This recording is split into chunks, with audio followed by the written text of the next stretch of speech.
Our heartfelt thanks to the learned Attorney General who have attended the trial at the inception and at the conclusion.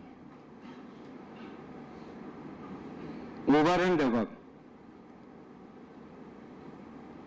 our thanks from the core of our heart to Mr. Tajul Islam, the learned Chief Prosecutor, for playing the part of excellence.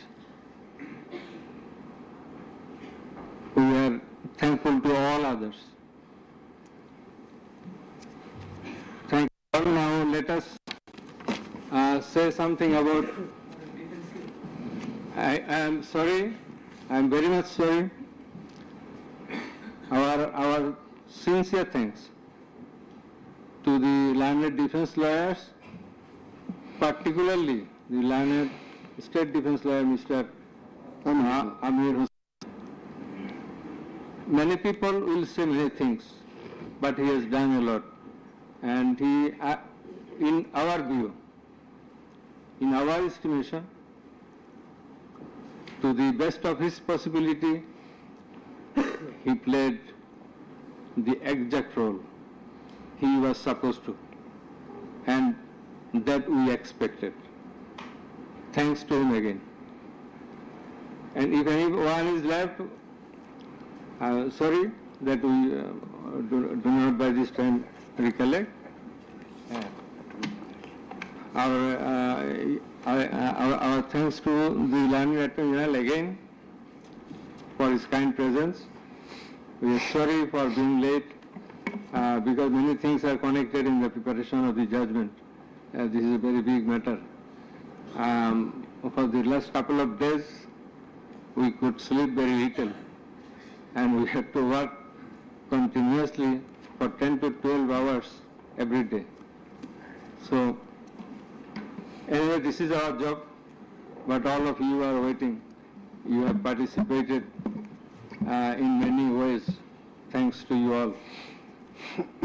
Now let us discuss something about the judgment.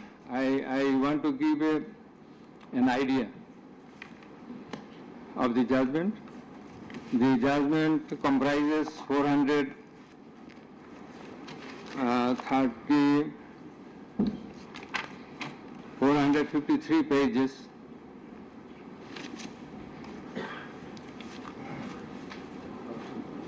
And it consists of 6 parts. The first part includes the index, description of the prosecutors, learned prosecutors and the learned defense counsels, introduction of the accused, origin and object of the tribunal, jurisdiction of the tribunal. Article 7 of the Rome Statute, which is the basis of trial of our tribunal. Elements of the crime against humanity. We are trying the offense, we are holding trial of the crime against humanity. So, elements of crime against humanity, these are enunciated by the Rome Statute and being followed and exercised by the International Criminal Court and other international tribunals.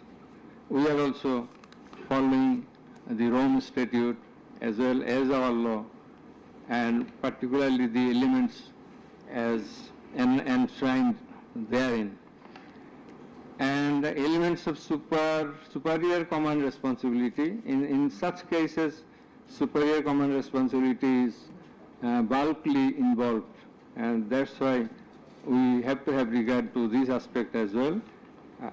And we have stated the standard of the tribunal. That is, we compare the standard of this tribunal with the standard of the other international tribunals as well as the International Criminal Court. And we have said about the trial procedure, Part 2, pre-trial proceedings, Part 3, prosecution, story and defense case. We have stated about learned Chief Prosecutor submission on charge, learned State Defense Counsel's submission on charge, thereupon decision on charge, and then We have given the description of evidences in part 4. In part 4, we have also given an account of the testimonies of the prosecution witnesses. In part 5, we have given the illustration of the evidences, that is the discussion of the evidences. Used arms and ammunitions. We have given an account of the used arms and ammunitions. We have given a description, we have discussed about the telephonic conversations of accused Sheikh Hasina with a number of persons from time to time. We have discussed and extracted the reports of daily newspapers concerning the issues of this case, reports of United Nations Human Rights Commission, reports of Odhikar, another Human Rights Commission, reports of Human Rights Watch, and Globe Institute, and so on. We have discussed about the videos of the occurrences which have been displayed in the tribunal. And we have described the extent of cruelty administered upon the victims who have died and who have been seriously injured and lost their vital organs of the body. And we have talked about seized alamats. We have given account of the murders, number of murders, in accordance with the Gazette notifications published by our government and in accordance with the reports of United Nations Human Rights Commission and other organizations. In this context, I want to say that the exact report of martyrs or the victims or the sufferers or the injured persons or those whose whereabouts could not be traced, this is quite natural. You will understand that since our liberation war in 1971, still we could not finalize the list of murderers, the list of freedom fighters, list of the war criminals and others. So there are lists, but it varies. So you see a time limiter, it may vary. Somewhere you will find the figure 800, somewhere 1000, somewhere 1400. So substantial amount of the protesters have been killed. This is the fact. We have described the police messages and directions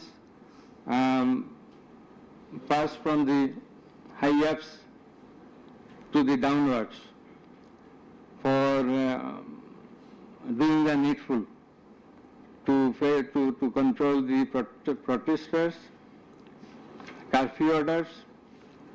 Then in part 6, we have described, we have given an account of the learned Chief Prosecutor's arguments, the points of arguments, pertinent points of arguments have been described. We have also described the pertinent points of arguments raised by the learned State Defense Council. Thereafter, we have given an account of our observations and inference.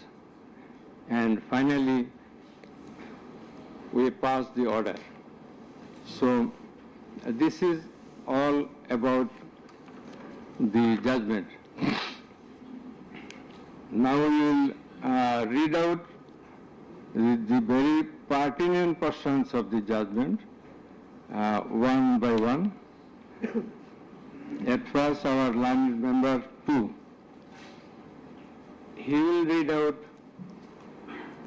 a portion of the judgment commencing from origin and object of the tribunal, jurisdiction of the tribunal, and he will read out Article 7 of Rome Statute, elements of crime against humanity, elements of superior command status, responsibility, and then the charges. Thereafter, learned Member 1, he will read out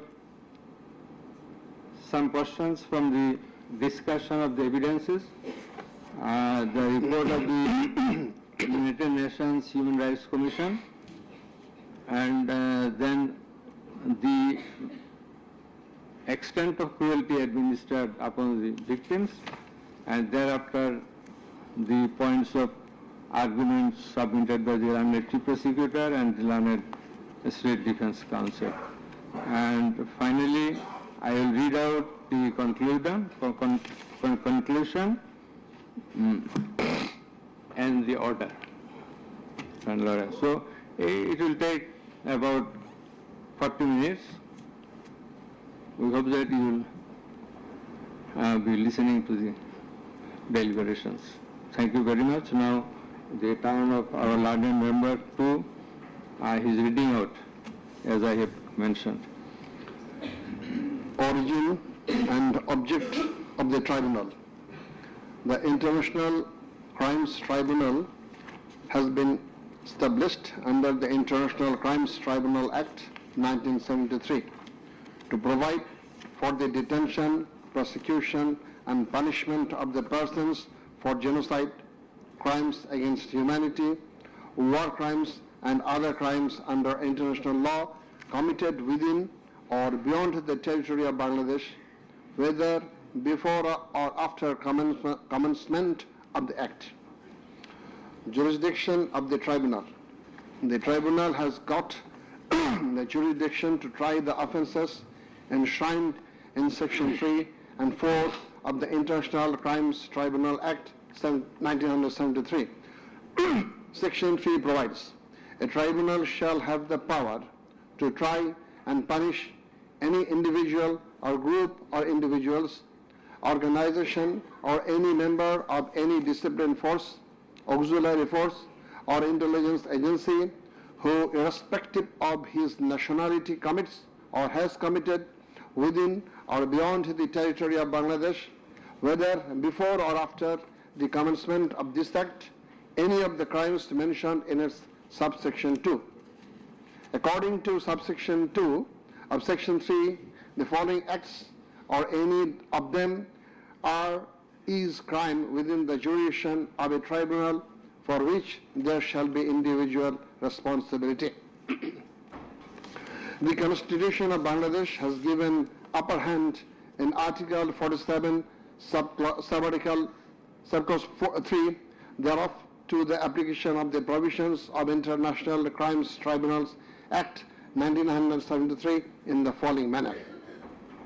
Notwithstanding anything contained in this Constitution, no law nor any provision thereof providing for detention, prosecution or punishment of any persons who is a member of any armed or defense or auxiliary forces or any individual group of individuals or organization, or who is a prisoner of war for genocide, crimes against humanity, or war crimes and other crimes and crimes under international law shall be deemed void or unlawful, or ever to have become void or unlawful on the ground that such law or provisions of any such law is inconsistent with or repugnant to any of the provisions of the constitutions. Crime against humanity, namely murder, extermination, enslavement, deportation, imprisonment, abduction, confinement, torture, rape, sexual exploitation, enforced disappearance, human trafficking, sexual slavery, enforced prostitution, forced pregnancy, enforced sterilization or other inhuman acts when committed as part of a widespread or systematic attack direct against any civilian population with knowledge of the attack, or persecutions on political, racial, ethnic or religious grounds, whether or not in violation of the domestic law of the country were perpetrated. Section 4 provides as follows. Any individual or groups of individuals or any member of any disciplined force, auxiliary force or intelligence agency who commits a crime within the jurisdiction of the tribunal shall be responsible and liable for a punishment. Any commander, superior officer or leader who orders, permits, acquiesces, incites or participates in the commission of any of the crimes specified in section 3 or is connected with any plans or activities involving the commission of such crimes, or who fails or omits to discharge his duty to maintain a discipline or to control or supervise the actions of the persons under his command or his subordinates, whereby such persons or subordinates or any of them commit any such crimes, or who fails to take necessary measure to prevent the commission of such crimes.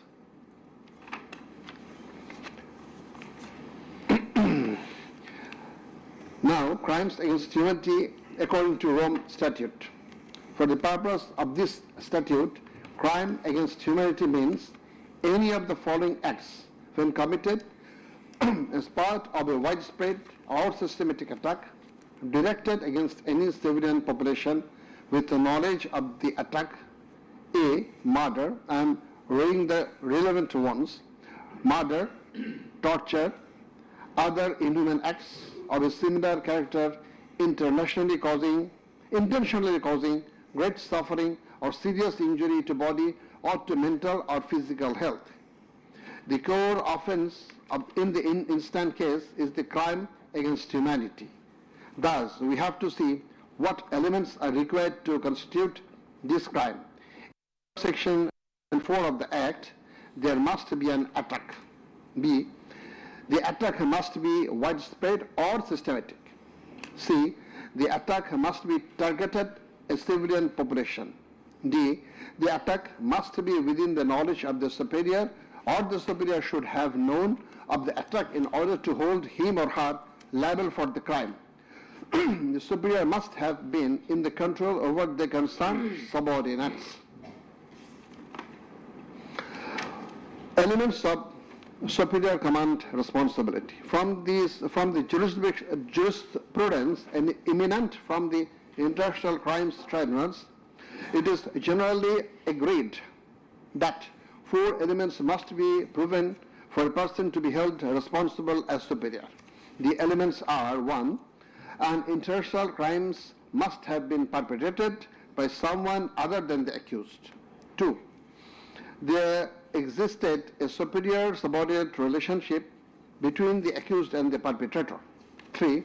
The accused as a superior knew or had reason to know that the subordinate was about to commit such crimes or had done so. 4. The accused as a superior failed to take the necessary and reasonable measure to prevent such crimes or punish the perpetrator. Section 4, subsection 2 of the International Crimes Tribunal Act provides that any commander or superior officer who orders, permits, acquiesces, or participates in the commission of any of the crimes specified in section 3 or is connected with any plans and activities involving the commission of such crimes, or who fails or omits to discharge his duty to maintain discipline or to control or supervise the actions of the persons under his command or his subordinates, whereby such persons or subordinates or any of them commit any such crime, who fails to take necessary measures to prevent the commission of such crime is guilty of such crimes. Now, I am going to read the charges. On the point of the jurisdiction of this tribunal raised by the learned State Defense Council, it may be noted that there is no scope in law to raise such question, since question of jurisdiction of the tribunal is barred by section 24 of the International Crimes Tribunal Act. Regarding the allegations against the accused, he merely made flat denials thereto without showing anything subsistence contrary to the acts complained of. On the other hand, on perusal of the formal charges and the documents submitted therewith, and also Also, in consideration of the submission of the learned Chief Prosecutor and the learned State Defence Counsel, it has been made to appear to us that there are sufficient grounds for framing charges against the accused under Section 3, subsection 2, read with Section 4 of the Act. On hearing both sides, 5 charges were framed against accused Sheikh Hasina individually, and separate 5 charges were framed against accused Asaduzzaman Khan Kamal and Chaudhry Abdullah Al-Mamun jointly. But on scrutiny of the documents and examination of the witnesses of the tribunal deems to condign to reshape the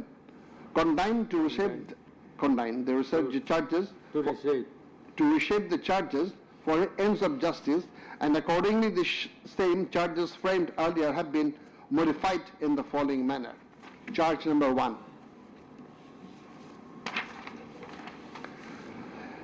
Incitement in order to attack and kill protesting students of Dhaka University and other academic institutions of the country, and also failure to take preventive and punitive measures, and thus killing hundreds and severely injuring thousands of protesters during July Uprising 2024, commencing on 1st July 2024 and ending on 5th August 2024, accused Sheikh Hasina as the Prime Minister of Bangladesh and the President of the ruling party of Bangladesh, Awami League, as well as 14th Party Alliance, in a press conference on 14/7/24 at Ganabhavan, made the following derogatory remark. মুক্তিযোদ্ধার নাতিপুতিরা চাকরি পাবে না তো কি রাজাকারের নাতিপুতিরা চাকরি পাবে? If the grandchildren of freedom fighters should not get jobs, should the grandchildren of Rajakars get it? Pointing towards the protesters of anti-discrimination student movement while demanding rational reform of quota system in government job, whereby the left defamed and aggrieved, since Rajakars are considering as collaborators of occupant Pakistan Army during Liberation War of 71. And thereafter, the term has been being used to stigmatize an individual or group of individuals as enemy of the state of the people. Moreover, in a telephonic conversation with ASM Maksud Kamal, the then Vice Chancellor of Dhaka University, Sheikh Hasina, mentioned that she ordered to hang the protesters as the Rajakars have been hanged before. Furthermore, being incited and inspired by the said remark, Cabinet Minister and Awami League Secretary Obaidul Qadir, separately charged, made another provocative, aggressive remark on 15th July of 2024 at 12 noon, saying, Andolon Domone Chhatroligi Jotheshto. Chhatroligi is enough to bring the movement under control. And as such, the students, female and male, came down to the streets chanting slogans against herself and her party of government. Meanwhile, her subordinates, including the cabinet members, police and other law enforcing agencies,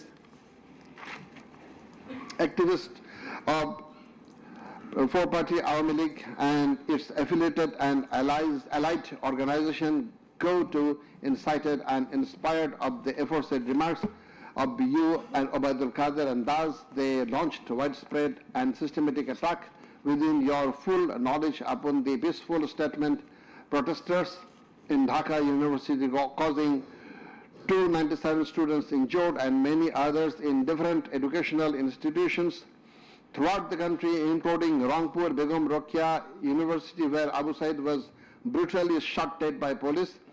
By your incitement and order to kill the protesting students who have been injured and killed as the foresight, and also by failure to take preventive and punitive measure against the perpetrators, accused Sheikh Hasina committed the crimes against humanity under Section 3, subsection 2, under Section 4, subsection 1, clause B, and Section 4, clause 3 subsection 3, read with section 20A of the International Crimes Tribunal Act 1973. Charge number 2, order to use lethal weapon, drones and helicopters to kill the protesters and execution of the order.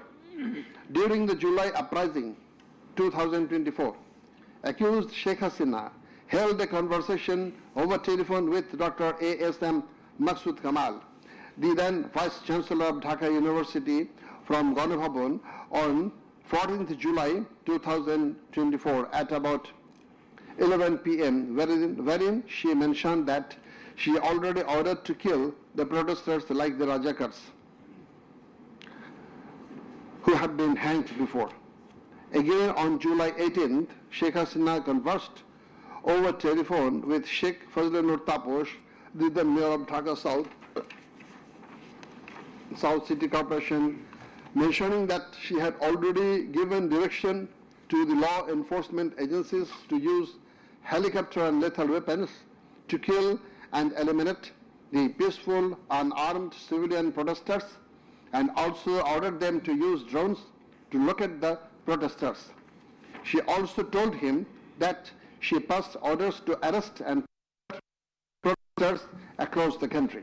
As a result of above statement, directions, the Home Minister Asaduzzaman Khan Kamal and the Inspector General of Police Chaudhry Abdullah Al Mamun successively implemented the directions through their underlings, that is law enforcing agencies, by deploying drones and helicopters in the sky, killing about 1,400 protesters, including women and children, indiscriminately and gravely injuring about 25,000 of them throughout the country by using lethal weapons everywhere from 16th July 2024 and helicopters somewhere from 18 July 2024 up to 5th August 2024, and thereby Sheikh Hasina, Asaduzzaman Khan Kamal and Chaudhry Abdullah Al Mamun committed crimes against humanity as a joint criminal enterprise punishable under Section 3, Subsection 2, Clause A, G, H, Section 4, Clause B, C, Section 4, Subsection 3, read with Section 20A of the International Crimes Tribunal Act. Charge number 3, killing 6 protesters at Chankharpur with lethal weapons. The protesters convened a program titled March to Dhaka to be held on 5th August and made a call to the people of all walks throughout the country to march to Dhaka on the scheduled day. People of all spheres began to assemble in Dhaka from every part of the country on August 5th.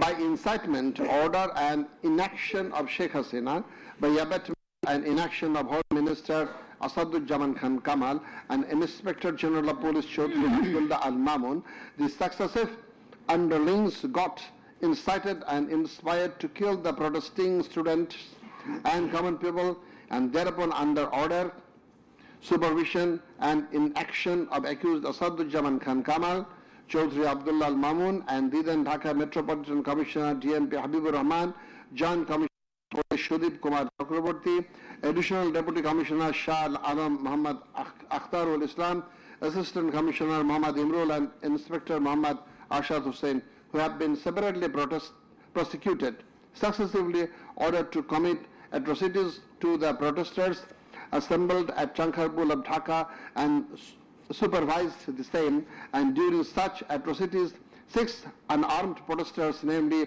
Shahriyan Khan Anas, Sheikh Mahdi Hassan Junaid alias the Mustaqin, Muhammad Yaqub, Muhammad Rakib Hawladar, Muhammad Ismail Haq and Manik Mia alias Shahrik were shot dead by Constable Shujan Hussain, Constable Imaj Hussain and Constable Nasirul Islam, who have been separately prosecuted at Chankharpur as part of widespread and systematic attack.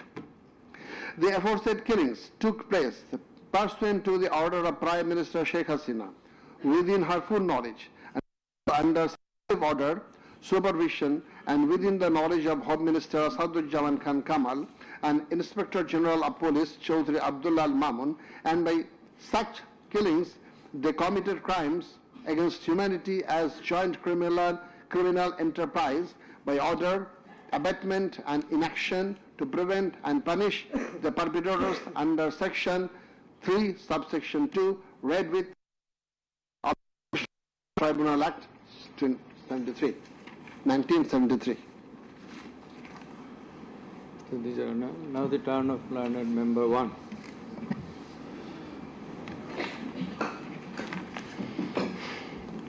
It transpires from the prosecution witnesses deposed in corroboration of the facts of incitement and order of accused Sheikh Hasina to deploy drones and helicopters and also to use lethal weapons to kill the protesters. The daily newspapers of Bangladesh also published reports of such incitement and order of Sheikh Hasina. Moreover, the prosecution executed the pendrive CD containing telephonic conversation of Sheikh Hasina with Dhaka University Vice Chancellor A.K.M. Maksud Kamal, Dhaka South City Corporation Mayor Fazlenur Taposh and Hasanul Haq Inu. The concerned device containing the said conversations have been played in the tribunal, and thereupon we find that in the conversation with the Dhaka University Vice Chancellor A.S.M.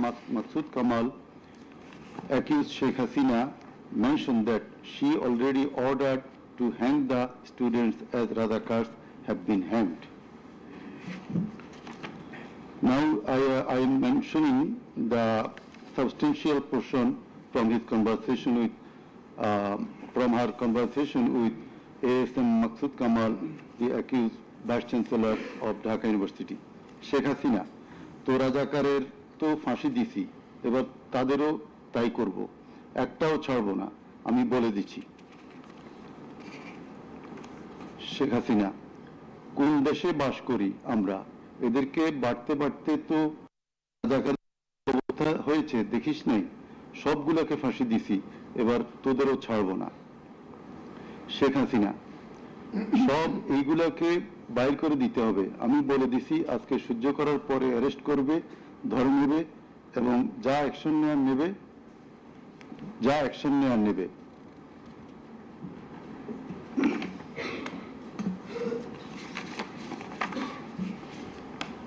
Then it also appears from the conversation with Dhaka South City Corporation Mayor Fazlenur Taposh, accused Sheikh Hasina told him that she ordered to kill the protesting students by using helicopters and lethal weapons. The substantial portion of the conversation is Sheikh Hasina, দরকার নাই, ওটা দরকার নাই, আমি সেনাপ্রধানের সাথে কথা বলেছি, ওরা রেডি থাকবে, ঠিক আছে, এখন তো আমরা অন্য করতেছি, ড্রোন দিয়ে ছবি নিচ্ছি আর হেলিকপ্টারে হচ্ছে মানে কয়েক জায়গায়। তাপস, তাহলে ওই কিছু ছবি দেখে পাকড়াও করা যায় না তাদের রাতের মধ্যে? শেখ হাসিনা, সবগুলিকে অ্যারেস্ট করতে বলেছি রাত্রে। তাপস, হ্যাঁ, পাকড়াও করলে ওদেরকে। শেখ হাসিনা, না, ওটা বলা হয়ে গেছে, ওটা নিয়ে র্যাব, ডিজিএফআই, এনএসআই সবাইকে বলা হয়েছে যে যেখান থেকে যে কয়টা পারবা ধইরা পেল। তাপস, জি। শেখ হাসিনা, ওটা বলা আছে, আর এখানে গ্যাদারিং দেখবে সেখানে, আর যেখানে গ্যাদারিং দেখবে সেখানে ওই উপর থেকে করাচ্ছে, অলরেডি শুরু হয়েছে কয়েকটা জায়গায়। তাপস, জি। শেখ হাসিনা, আমার নির্দেশনা দেওয়া আছে, ওপেন নির্দেশনা দিয়ে দিছি, এখন লেথাল ওয়েপন ব্যবহার করবে, যেখানে পাবে সোজা গুলি করবে। তাপস, জি জি। শেখ হাসিনা, না পড়াইয়া দিছে, মেশিন পত্র সব পুড়ে গেছে, আমি বলছি যা পড়াতে, ও আমাদের সেতু ভবন পড়াইছে। তাপস, জি, ওরা রাতে মনে হয় আরো ব্যাপক আক্রমণ করবে।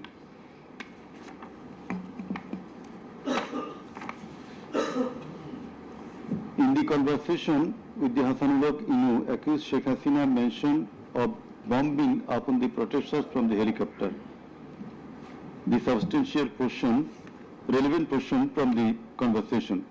Sheikh Hasina, না, আমি বলছি ক্যাজুয়ালিটির দরকার নাই, ওরা ব্যারিকেড নিয়ে আছে তো ঠিক আছে, আকাশ থেকে নামবে, তখন দুই পাশ দিয়ে ধরবে, মেসেজটা দিয়ে দিতে পারেন যে সেনা পাঠানো হচ্ছে আর হেলিকপ্টার দিয়ে সোজা বম্বিং করা হবে, র্যাবের হেলিকপ্টার দিয়ে উপর দিয়ে মারবে। হাসানুল কিনু, আপনি এই জামাত শিবিরের মেরুদণ্ডতা আবার ভেঙে দেন ঢাকা শহরে। শেখ হাসিনা একেবারে। শেখ হাসিনা, হ্যালো। হাসানুল কিনু, হ্যালো, জি আসসালামু আলাইকুম। আমি ইনু বলছিলাম, হ্যালো। শেখ হাসিনা, হ্যাঁ বলেন। আচ্ছা, আমি এটা স্ক্রলে দিয়ে দিতে বলছি যে তোমরা ছাত্ররা সব ঘরে ফেরো, গার্ডিয়ানদেরকে বলছি এইখানে কিন্তু জঙ্গি হামলা হয়েছে। হাসানুল কিনু, হ্যাঁ এটা রাইট রাইট। শেখ হাসিনা, না এটা আমাকে বেশ কিছু আন্তর্জাতিক পাইছি, তারা এটাকে জঙ্গি হামলা হিসেবে কনসিডার বলতেছে। হাসানুল কিনু, হ্যাঁ জঙ্গি হামলাই হয়েছে, এই কার্ডটা খেলবো আমরা এখন।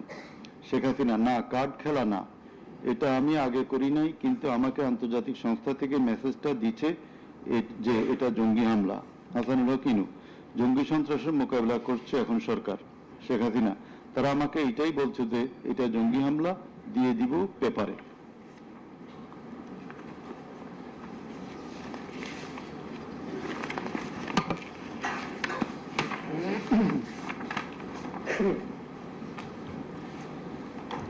Reports of international and national organizations.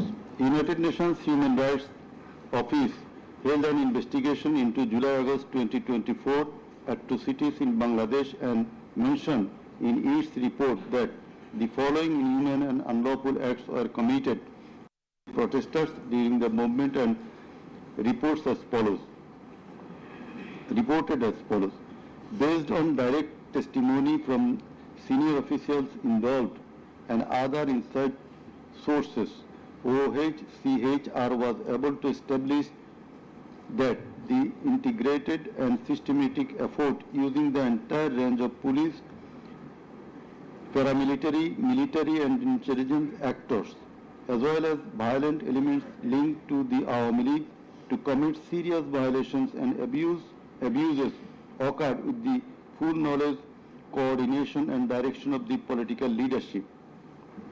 The then Prime Minister and Home Affairs Minister led parallel efforts to coordinate the security and intelligence apparatus.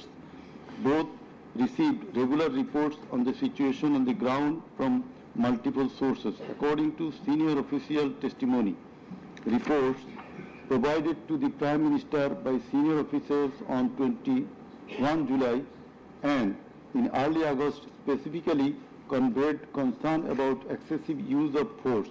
Both political leaders and the leadership of Bangladesh Police and the Army also carried out site visits that would have provided them direct personal knowledge of violations that had taken place or were ongoing.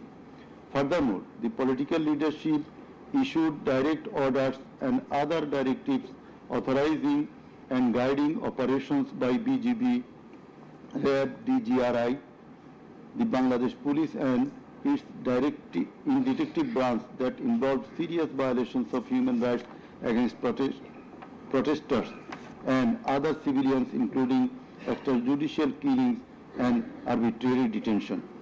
Based on reported deaths complied by governmental and non-governmental sources in combination with other available evidence, OHCHR assesses that as many as 1,400 people could have been killed during the protests. The vast majority of whom were killed by military rifles and shotguns loaded with lethal metal pellets commonly used by Bangladesh's security forces. Thousands more suffered severe, often life-altering injuries.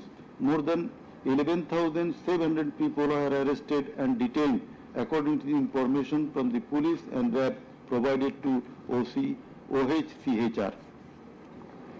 Government attempted to intimidate and delegitimate the student protest movement, mobilize of Chhatra League, police and paramilitary forces, materialize of policing in Bangladesh, incited violence by armed Awami League and activists on and around university premises, conducted coordinated attacks by armed Awami League supporters and the police.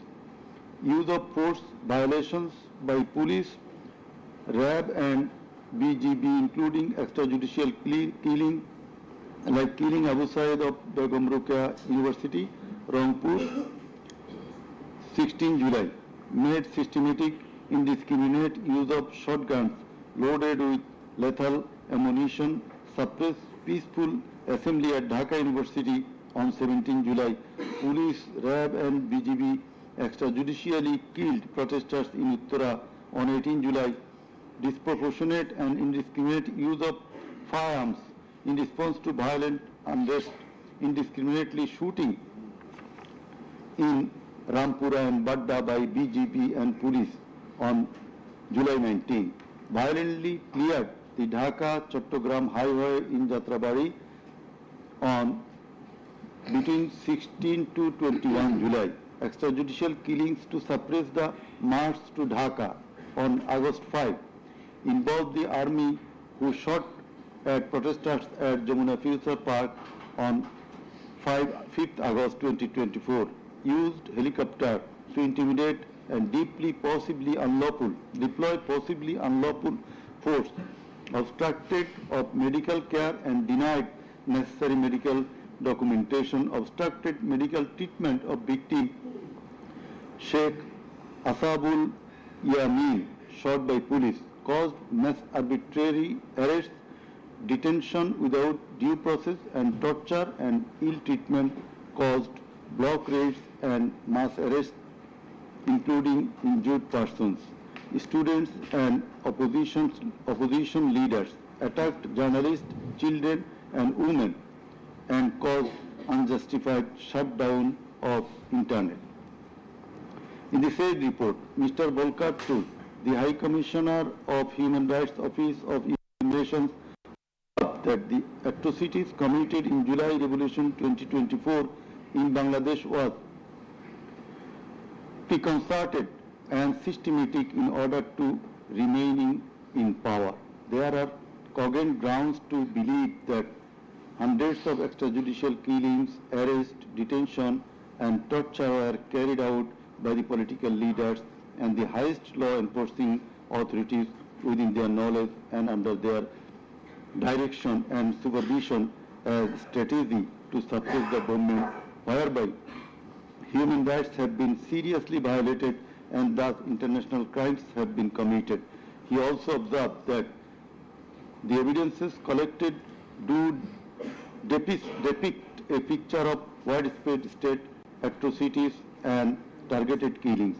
He further remarked that such atrocities ought to be brought under accountability.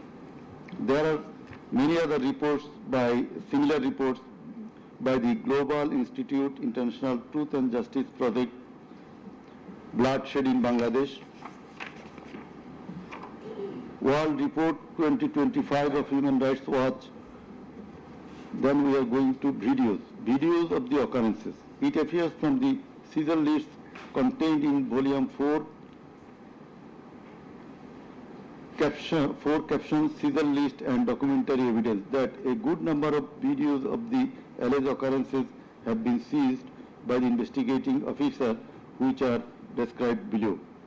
Number 1, a video of 1 hour 23 minutes and 5 seconds showing a press conference dated 14 July 2024 of accused Sheikh Hasina after her return from China, in which she, in answer to a question of one journalist, angrily remarked, pointing towards the protesting students, মুক্তিযুদ্ধের বিরুদ্ধে আর মুক্তিযোদ্ধার বিরুদ্ধে এত ক্ষোভ কেন?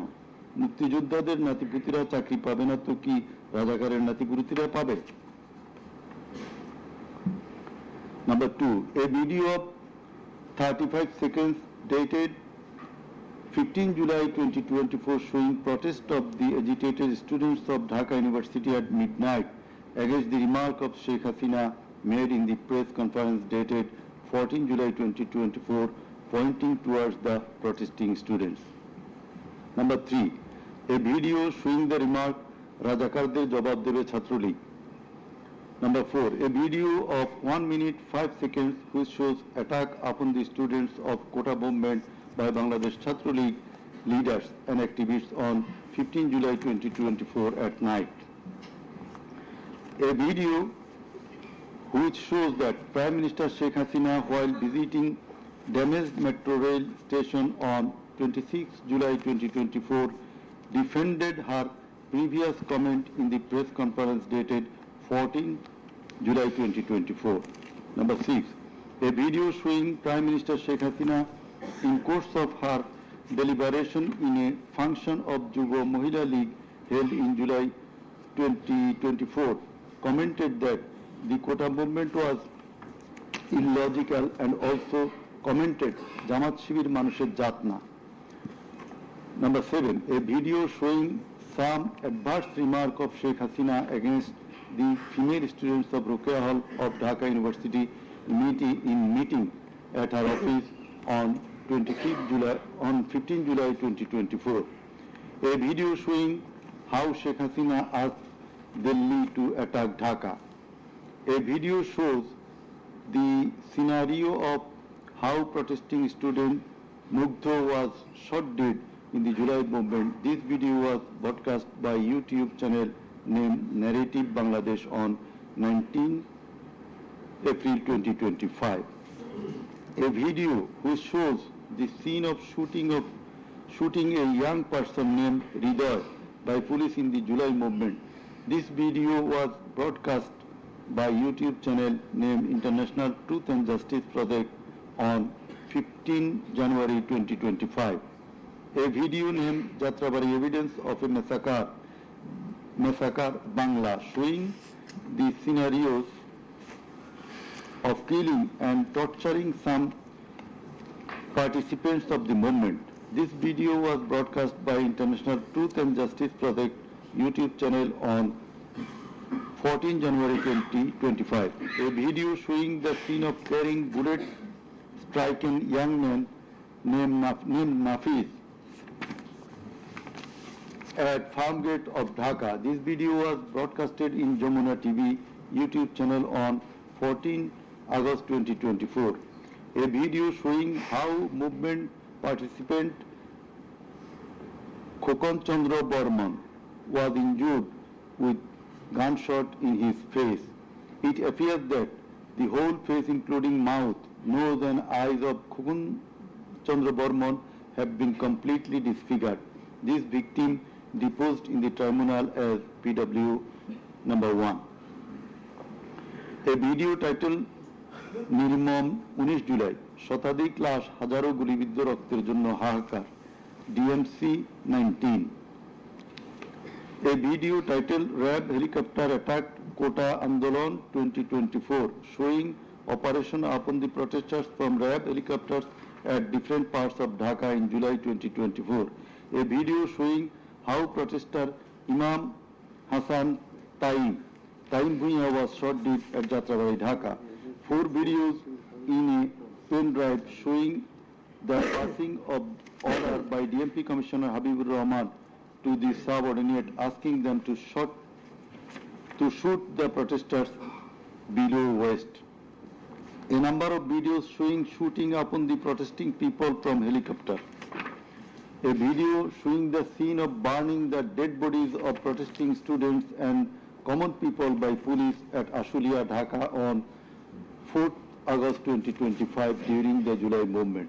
A video showing the scene of Abu Said, a coordinator of July movement 24 being shot multiple times by police at a close range with lethal weapon. A video showing the scene of a dead body of protester Asabul Yamin being thrown from APC armed personnel carrier by police. A video which showing the accused Home Minister Asaduzzaman Khan Kamal defending the use of lethal weapon by police. Extent of cruelty. It transpires from the evidences that cruelty of the extreme level was administered upon the dead and injured protesters. Police and activists of Awami League, Chhatra League and Jubo League blocked the entrance and exit of ambulances carrying the injuring protesters.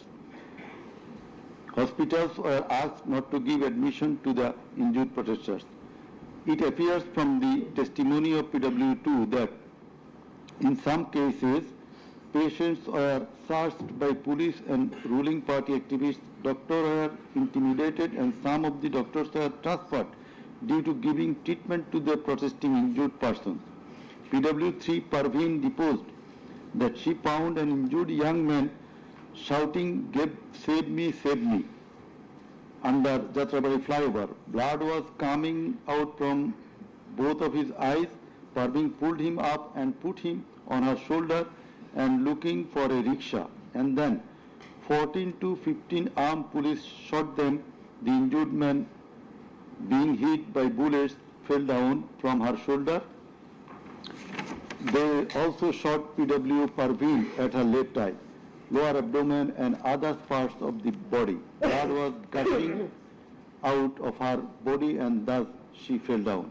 Coordinator of the movement, Abu Said of Begum Ruqayya University, Rangpur, was shot at a close range.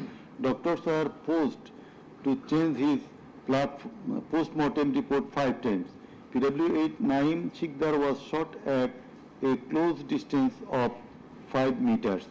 He was hit by 500 bullets and 3 hospitals refused to admit him, apprising that Prime Minister Sheikh Hasina instructed to refuse admission to the protesting patients. PW8 also said that Chhatra League activists were searching him and as such he was hidden in separate room by the doctors. It is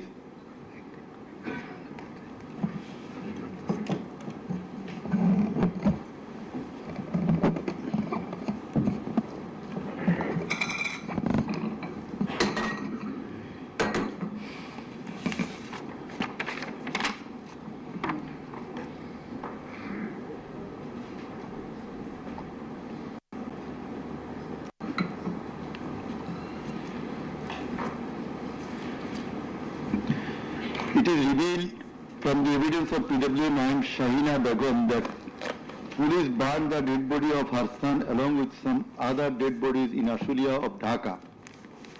PW10 MD Enab Nazez Zaki also stated that his son was killed and then the dead body was burnt by police in Ashulia. We find from the testimony of PW10 Asabur was shot dead and set ablaze. It appears from the testimony of PW13 Dr. Muhammad Mahfuzur Rahman that most patients admitted to the hospital had no skull.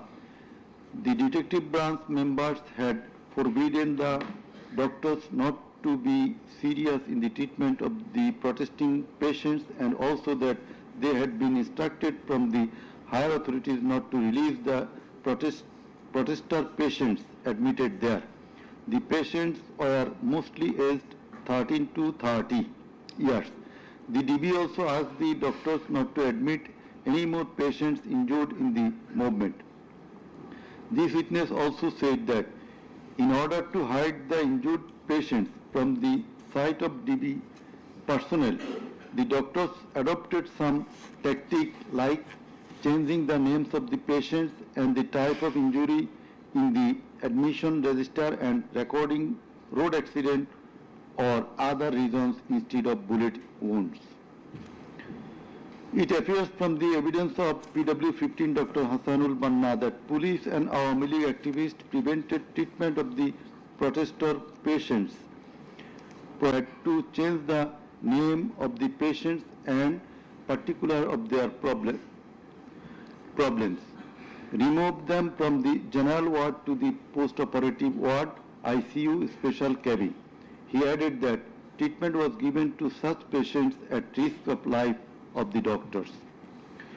We find from the deposition of PW18, Dr. Razibul Islam, that he was forced to change the post-mortem report of Abu Said 4 to 5 times. He was threatened with the saying that if he does not change the cause of death of Abu Said, he would be prosecuted. He was further told that there was an intelligence report against him. PW19 Shariful Islam was injured in the bomb in Kustia. 62 pellets were removed from his body and 500 more still in his body. It is revealed from the evidence of PW21 Dr. Zakia Sultana that on 18 July 2024 they received 200 patients aged about 14 to 25 years with bullet injuries. On 19 July 2024 also similar number of patients with bullet injuries were admitted in the hospital. Numerous patients with bullet injuries were admitted on 4th, 5th, 6th August 2024. It further appears from the evidence of this witness that out of episode patients, 493 lost one eye forever, 11 lost both eyes forever, 28 lost vision of both eyes, and 47 lost vision of one eye. It appears from the evidence of PW22, Mr. Idris, that while his son Maruf Hussain, after being shot by police, was being taken to the hospital, a policeman poked the wounded area of his son with the rifle butt. PW23 Amena Akhtar deposed that while Home Minister Asadzaman Kamal and IGP Chaudhry Abdullah Mamun were passing across Datrabari, one police officer was showing them a video of their attacks on protesters and said, "Guli kori ekta, more ekta, ahoto hoy ekta, ektai jay, bakita jay na." It transpires from the testimony of PW27, Dr. Mashuk Ahmed, that Chhatralik activists stopped ambulance carrying protesting wounded near Shahidullah Hall of Dhaka University. They also checked the patient identity, asked the doctors not to treat the wounded protesters and also not to be so serious in their treatment. He further said 5 doctors were transferred elsewhere due to rendering treatment to protesters with bullet injuries.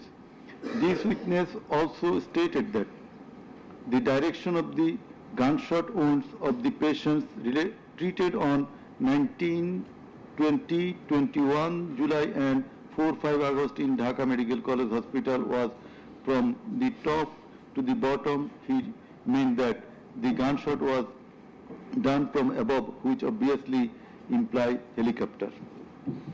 It appears from the evidence of PW47 Nahid Islam deposed that bullets were fired from helicopter and that many false cases were filed against the protesters, and also that the activists of Awam League, Jubo League and Chhatro League prevented the treatment and burial of protesters.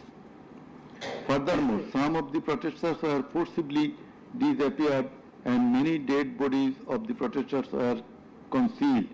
He himself and some other student leaders were abducted.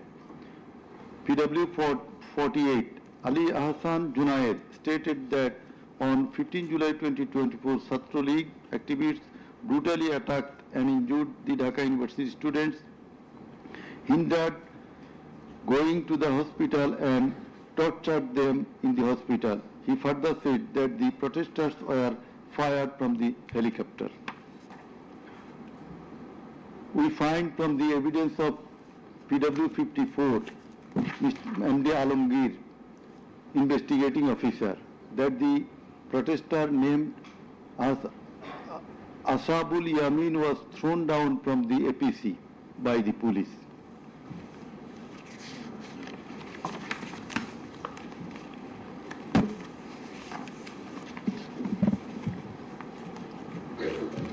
Summing up by the learned Chief Prosecutor. The learned Chief Prosecutor advanced argument on conclusion of the testimonies of the prosecution witnesses. He submitted that the Eastern case is an unprecedented and unexceptional one in the history of this subcontinent. After achieving independence in 1971, the people of the country had a great expectation and belief that all sorts of suffering, poverty, tyranny and high-handedness of the government and the mighty quarters would come to an end and people would enjoy liberty, happiness and all fundamental rights, but all these have been doomed to ashes. The learned prosecutor dubbed the ruling party Awami League as fascist ab initio. From the very inception of independent Bangladesh, the Awami League government concentrated to perpetuate its power by way of exploitation, torture, killing, abduction, denial of democracy and fundamental rights of the people, freedom of press and speech, as well as social justice, and thereupon established dictatorship by forming Bakshal. The then Awami League government, led by Sheikh Mujibur Rahman, planned in connivance with a neighboring country to weaken and abolish our glorious army and thus formed Rakhi Bahini, an armed organized parallel to the army.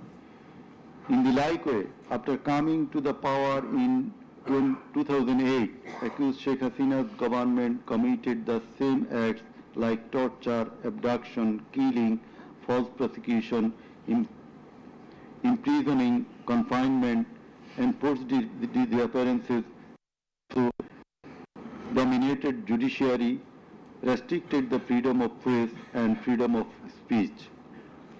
Sheikh Hasina oppressed the critics, writers, journalists, members of civil societies, lawyers and judges and ousted many of them from the country.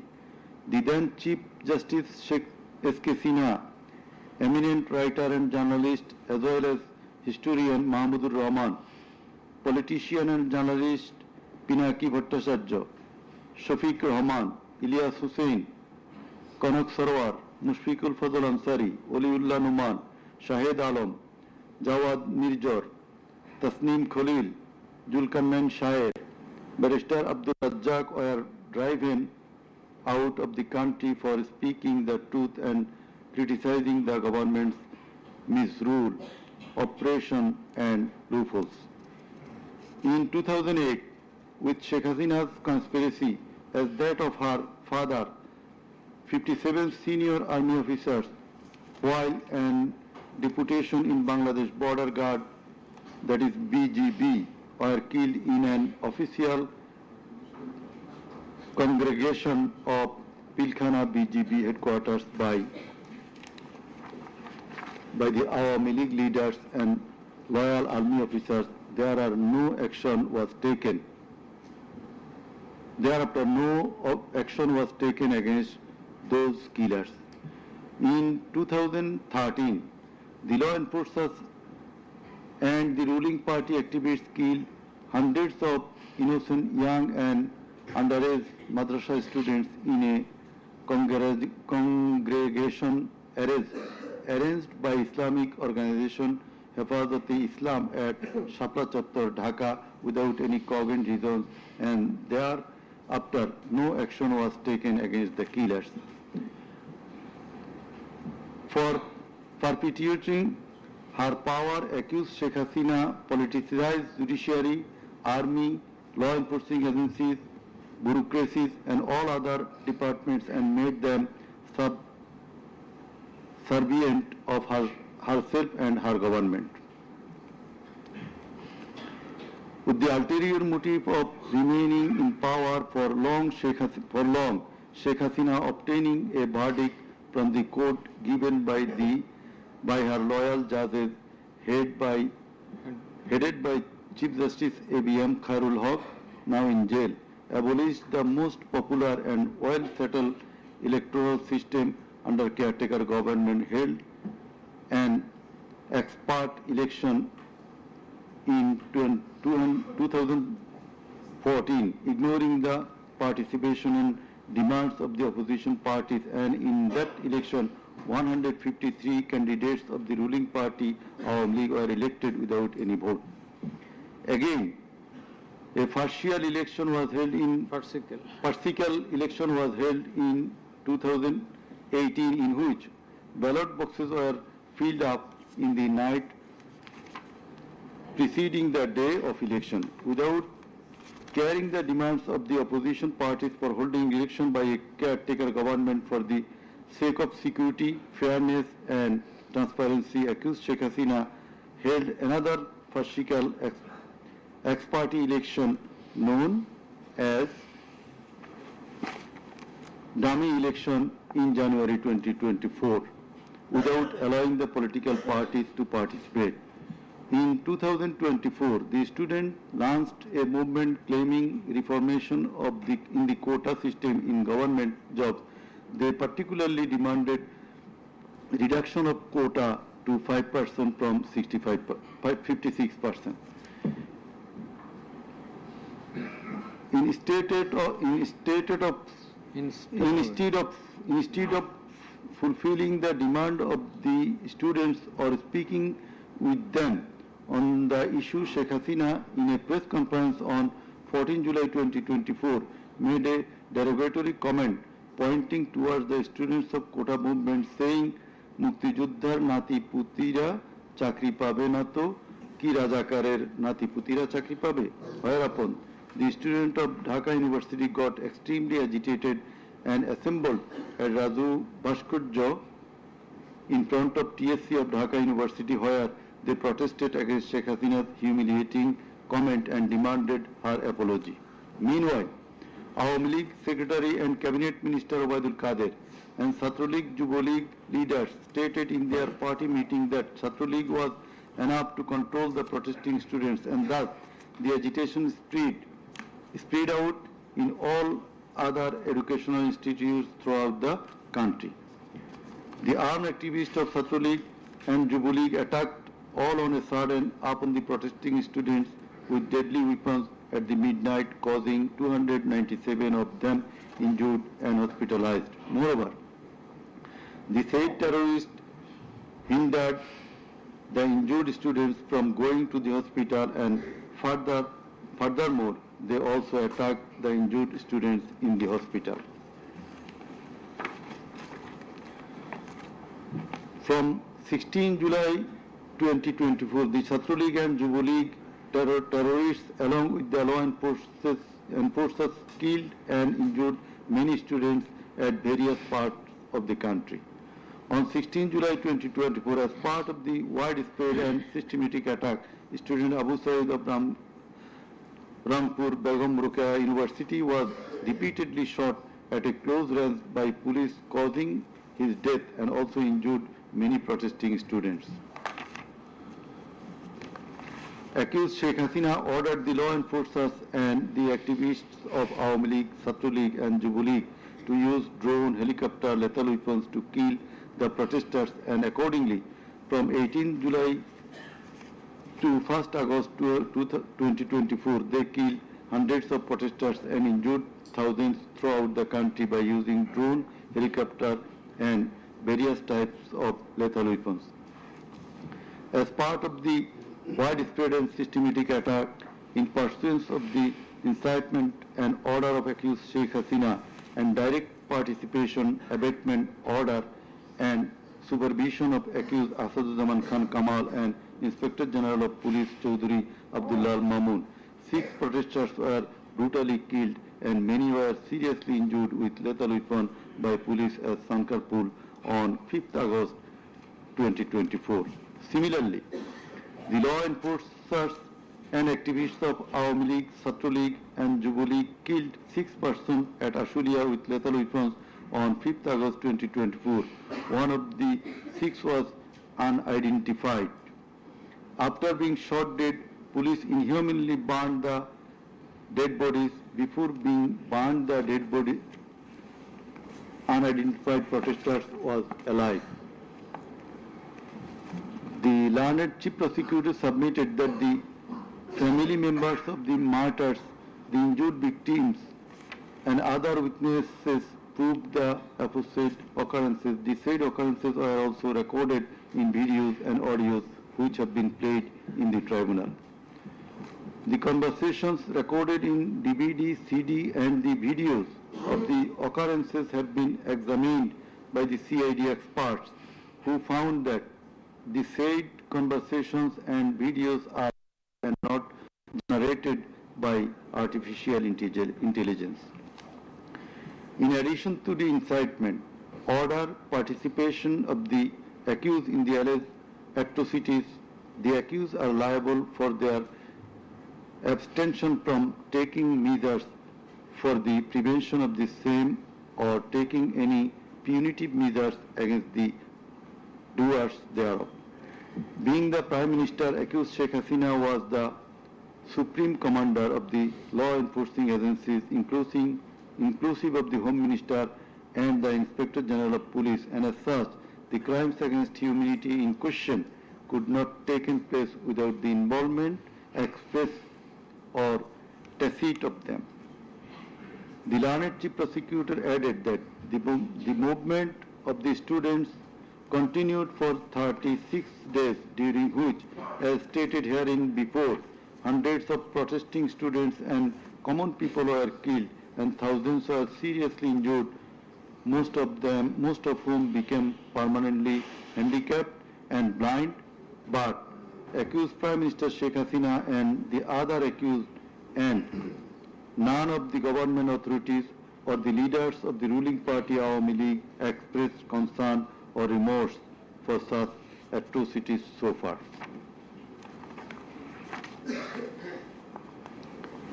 Accused Sheikh Hasina, instead of expressing remorse or seeking apology for the said crimes, continued to commit further crimes by threatening the present government, the International Crimes Tribunal personnel and the prosecutors, and also the political party leaders in her hate speeches in audio conversations from time to time.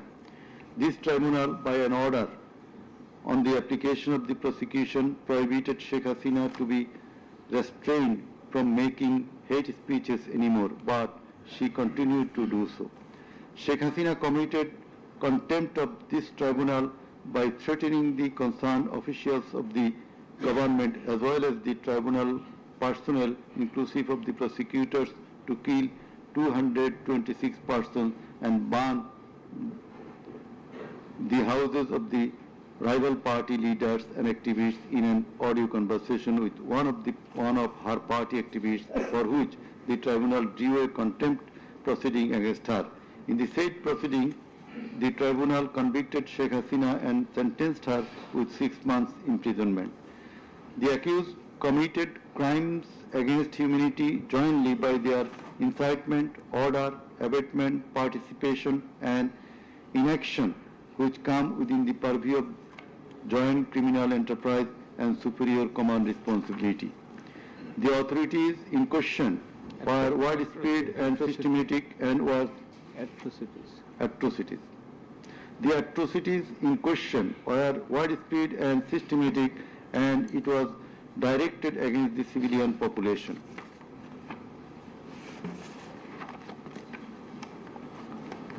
The learned Chief Prosecutor concluded his submission with the saying that in the circumstances it has been proved and established beyond reasonable doubt that the accused committed the crimes against humanity by their incitement, order, participation, abatement and also inaction, whereupon they deserve the maximum punishment as prescribed by Section 3, subsection 2, A, G, H and Section 4, subsection 1, subsection 2A, 4.2b, 4.2c and 4.3 of the International Crimes Tribunal Act 1973. He added that the evidences against the accused are so strong and adequate that if they are tried in any other court or tribunal in the world, they would be awarded the maximum punishment. It may be noted here that the learned prosecutor, Mr. Sheikh Mahdi, assisted the Chief Prosecutor by referring a number of decisions of different international tribunals. In the summing up session, the learned Attorney General of Bangladesh appeared and shared the concluding submission. In his submission, the learned Attorney General referred to the conviction and sentence of many of the heads of government and states in the world for their commission of crimes against humanity, and thereupon he asked for awarding maximum punishment to the accused of the instant case so that no other Prime Minister or the head of state recur such atrocities in the days to come. Summing up by the learned State Defense, Mr. Amir Hussain, the learned State Defense Council argued that accused Sheikh Hasina and Assaduzzahman Kamal are quite innocent.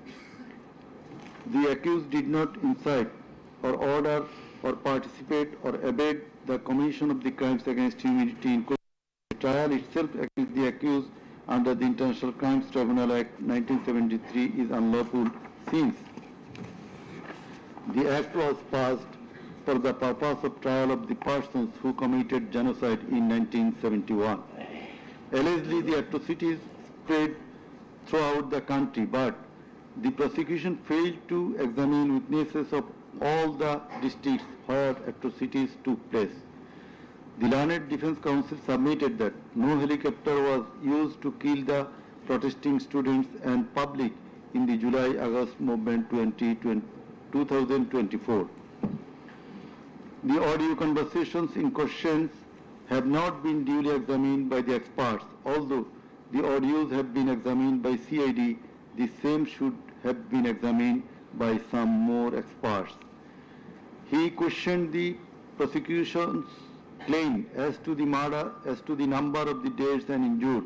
He stated that although the prosecution claimed that 1,500 protesters died and 25,000 injured, but the Gazette notifications of the government shows the number of dead protesters as about 800. He emphatically asserted that accused Sheikh Hasina did neither incite nor order nor take part in the alleged atrocities or crimes against humanity. Mr. Amir Hussain vehemently opposed the words of the learned Chief Prosecutor terming Sheikh Hasina and Assaduzzahman Kamal as fascist. He also opposed the assertion of the learned Chief Prosecutor that Sheikh Hasina fled to Delhi due to the commission of the crimes against humanity by the wave of the mass movement.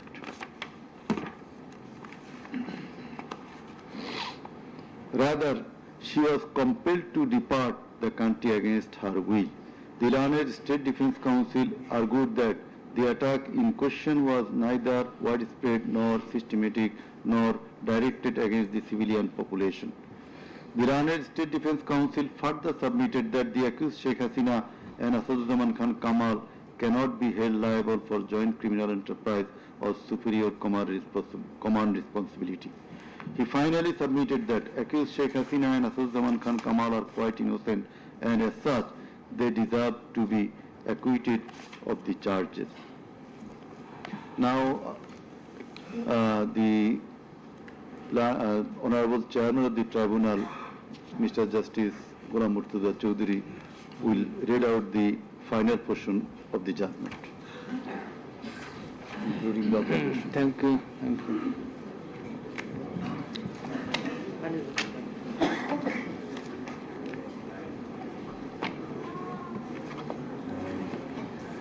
I will start with some matters of judicial notice. And before that, I am sorry that I did not mention the name of learned prosecutor Mr. Abdul Subhan Tarodar. Sometimes he was found here. I think he remains busy in this tribunal too. Sorry? So, and we are seen sometimes here to assist us. So, our thanks to him as well. We have taken judicial notice of some incidents. Number 1, accused Sheikh Hasina started making contemptuous and hate speeches in the social media subsequent to the July movement 2024, whereupon she was ordered by this tribunal to be restrained from such speeches of contempt and hatred. Secondly, in a telephonic conversation with a party activist named Mr. Shakil, accused Sheikh Hasina infringing tribunal's order, made some hateful and contemptuous remarks, asking said activist Shakil to kill 226 persons, as 226 cases have been filed against her, and to burn the houses of the rival people, whereupon this tribunal convicted her for contempt of the tribunal and sentenced her to 6 months imprisonment. Another one, the tribunal has further noticed one of her interviews published in the Daily Star a few days ago, the date has not been noted here, in which she impliedly admitted that atrocities had certainly taken place in July movement 2024, but she denied that she ordered to commit such atrocities. It has further been noticed by the tribunal that in another interview with a YouTube channel named Desh Samoy of India, accused Prime Minister Sheikh Hasina admitted her responsibility for the July 24 atrocities in the words, within quotation, as the leader of the country, I assume ultimate leadership responsibility.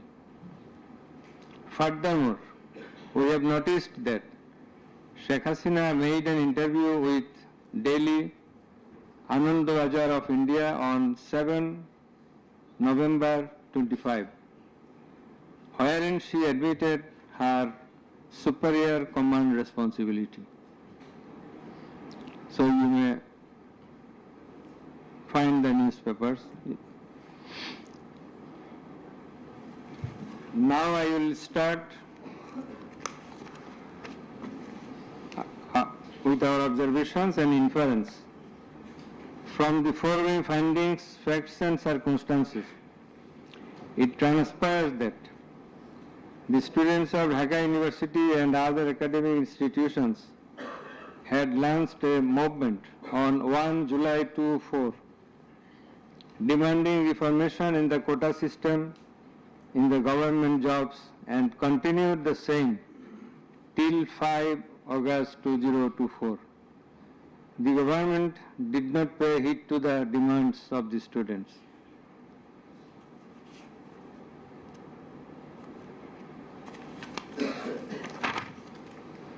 Instead of listening to the students and fulfilling their demands, the then Prime Minister, accused Sheikh Hasina, undermined the movement and made a derogatory remark pointing towards the students, terming them Rajakars. The term is an objurgation. In Bangla, this is a gali. In her words, Mukti Joddha Natiputira Chakri pabe na to Rajakarer Natiputira pabe. As the aftermath of aforesaid objurgation and the derogatory remark of accused Sheikh Hasina, the students, including female students who were at the forefront of Dhaka University, burst into a rage and assembled at the Raju Bhaskarya in front of TSC of Dhaka University and vehemently protested against the said objurgation and defamatory words of Sheikh Hasina, and also demanded her apology and withdrawal of the said words. In the night following 14 July 2024, accused Sheikh Hasina held a telephonic conversation with Dhaka University Vice Chancellor ASM Maksud Kamal, and in course of the conversation, Sheikh Hasina said, রাজাকারদের তো ফাঁসি দিয়েছি, এবার তোদেরও তাই করব, একটাও ছাড়ব না, আমি বলে দিচ্ছি। Rajakars have been hanged, now they also will be hanged, none will be spared. I have already ordered. This is the translation. She again said, রাজাকারদের কি অবস্থা হয়েছে দেখিস নাই, সবগুলোকে ফাঁসি দিছি, এইবার তোদেরও ছাড়ব না। In the said conversation, Sheikh Hasina further said, আমি বলে দিচ্ছি আজকে সহ্য করার পর অ্যারেস্ট করবে, ধরে নেবে এবং যা অ্যাকশন নেওয়ার নেবে। And it is crystal clear that Sheikh Hasina expressed her incitement to the activists of her party Awami League and affiliates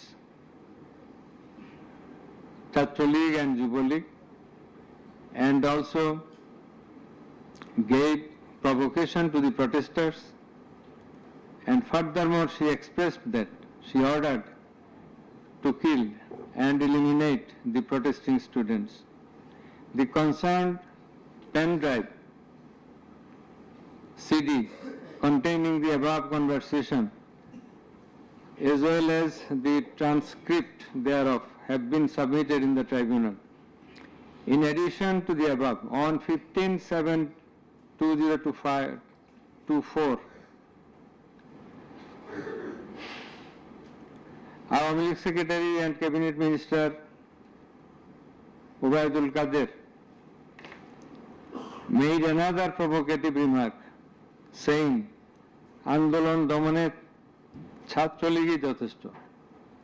Chhatro League is enough to control the movement. Whereupon the protesting students of Dhaka University burst into anger and vehemently protested against Sheikh Hasina, Ubaidul Qadir and the government. The activists of Chhatro League, Jubo League attacked the protesting students with various deadly weapons and severely injured hundreds of them, whereupon they had to be hospitalized. The attackers impeded the injured students proceeding to the hospital and also impeded their treatment. Moreover, the attackers made further attacks upon the students undergoing treatment in the hospital. In consequence of the above noted incitements of Sheikh Hasina, in the press conference on 14 July 2024, her order to kill them as revealed in her conversation on the following night with Dhaka University Vice Chancellor, and also the provocative and aggressive remark of Awami League Secretary Ubaidul Qadir, the law enforcers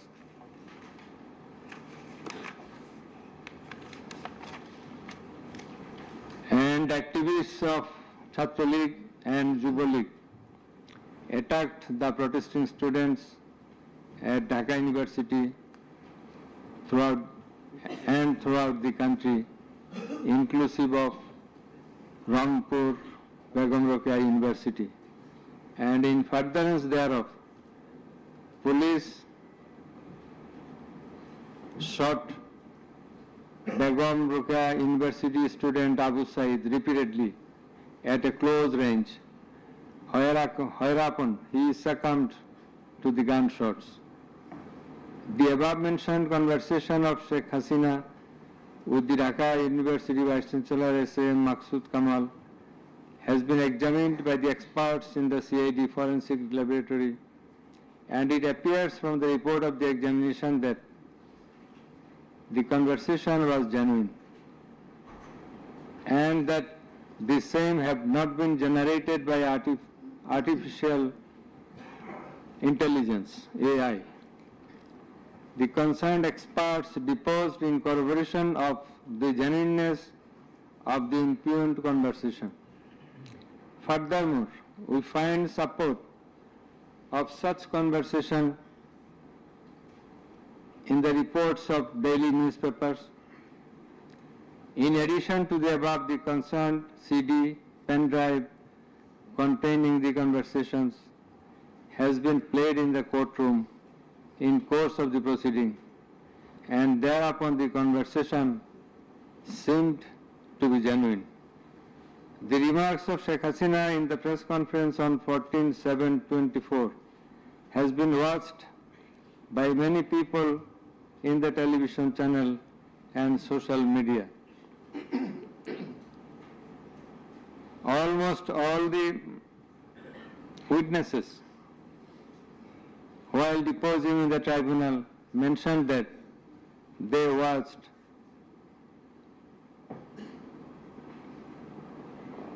the videos in the medias. Moreover, the national daily newspapers published the said remarks on 15/7/24. The remark of Obaidul Qadir was published in the news, it's a repetition, over and above said inciting remark and killing and order of killing by Sheikh Hasina and the provocative remark of Obaidul Qadir have not been denied by them. Although State Defence Council, the learned State Defence Council for the absconding accused Sheikh Hasina and Asaduজ্জামান Khan Kamal submitted that the conversation between Sheikh Hasina and ASM Kamal, Maqsood Kamal, has not been properly tested, but he failed to show any cogent reasons in this regard. The prosecution witnesses proved the attack upon the Dhaka University students by the activists of Awan League, Chhatra League and Yuva League following the incitement and Sheikh Hasina's order of killing, as well as the provocative remark of Obaidul Qadir. Sheikh Hasina ordered the law enforcing agencies to use drone for locating the congregating protesters and thus to use helicopter and lethal weapons to kill them. Such order has been disclosed by Sheikh Hasina in her telephonic conversation on 18/7/2024 with Dhaka South City Corporation Mayor Fazle Nur Taposh, as it has been read beforehand, and also with Hassanul Haq Inu. The concerned pen drive CD containing the aforesaid conversations have been submitted in the tribunal. The said conversations have been examined in the forensic laboratory of CID, and the concerned experts found that the conversations are genuine and not generated by artificial intelligence, AI. Moreover, the pen drive CD containing the conversations in question have been played in the courtroom, and we have heard the conversations, and thereupon it appeared to us that the conversations are real, not fake and fabricated. Accused Prime Minister Sheikh Hasina, accused Home Minister Asaduজ্জামান Khan Kamal, accused Inspector General of Police Chaudhry Abdullah Al Mamun acted jointly in connivance and collaboration with each other to commit the atrocities in order to kill the protesters throughout the country. It has been disclosed by Chaudhry Abdullah Al Mamun in his testimony that a core committee consisting of Home Secretary Jahangir, Additional Home Secretary Political Mr. Tipu Sultan, Additional Secretary Reza Mustafa, SB Chief Monirul Islam, DB Chief Harun Rashid, RAB DG Barrister Harun Rashid, DMP Commissioner Habibur Rahman, DG of BGB Major General AKM Major General Ashrafuzzaman Siddiqui, DG of Ansar Major General AKM Aminul Haq, NTMC Chief Major General Ziaullah Hassan, DGFI Chief and NSI Chief used to hold meeting every night after 19 July 2024 at the residence of Home Minister Asaduzzaman Khan Kamal. Accused Chaudhry Abdullah Al Mamun said that instruction to the core committee used to come from the Prime Minister. He also said that at one stage of the movement, it was decided to use drone to locate the gathering of the protesters and to use helicopter and lethal weapons to control the movement. In a meeting of the core committee, Sheikh Hasina passed a direction to use lethal weapon. Additional DIG Joabdar, who was present there, communicated the message to the police officers throughout the country to use lethal weapons accordingly. Furthermore, Chaudhry Abdullah Al Mamun said that in pursuance of the remark of Obaidul Qadir and Nanak that Chhatra League and Yuva League are enough to bring the movement under control.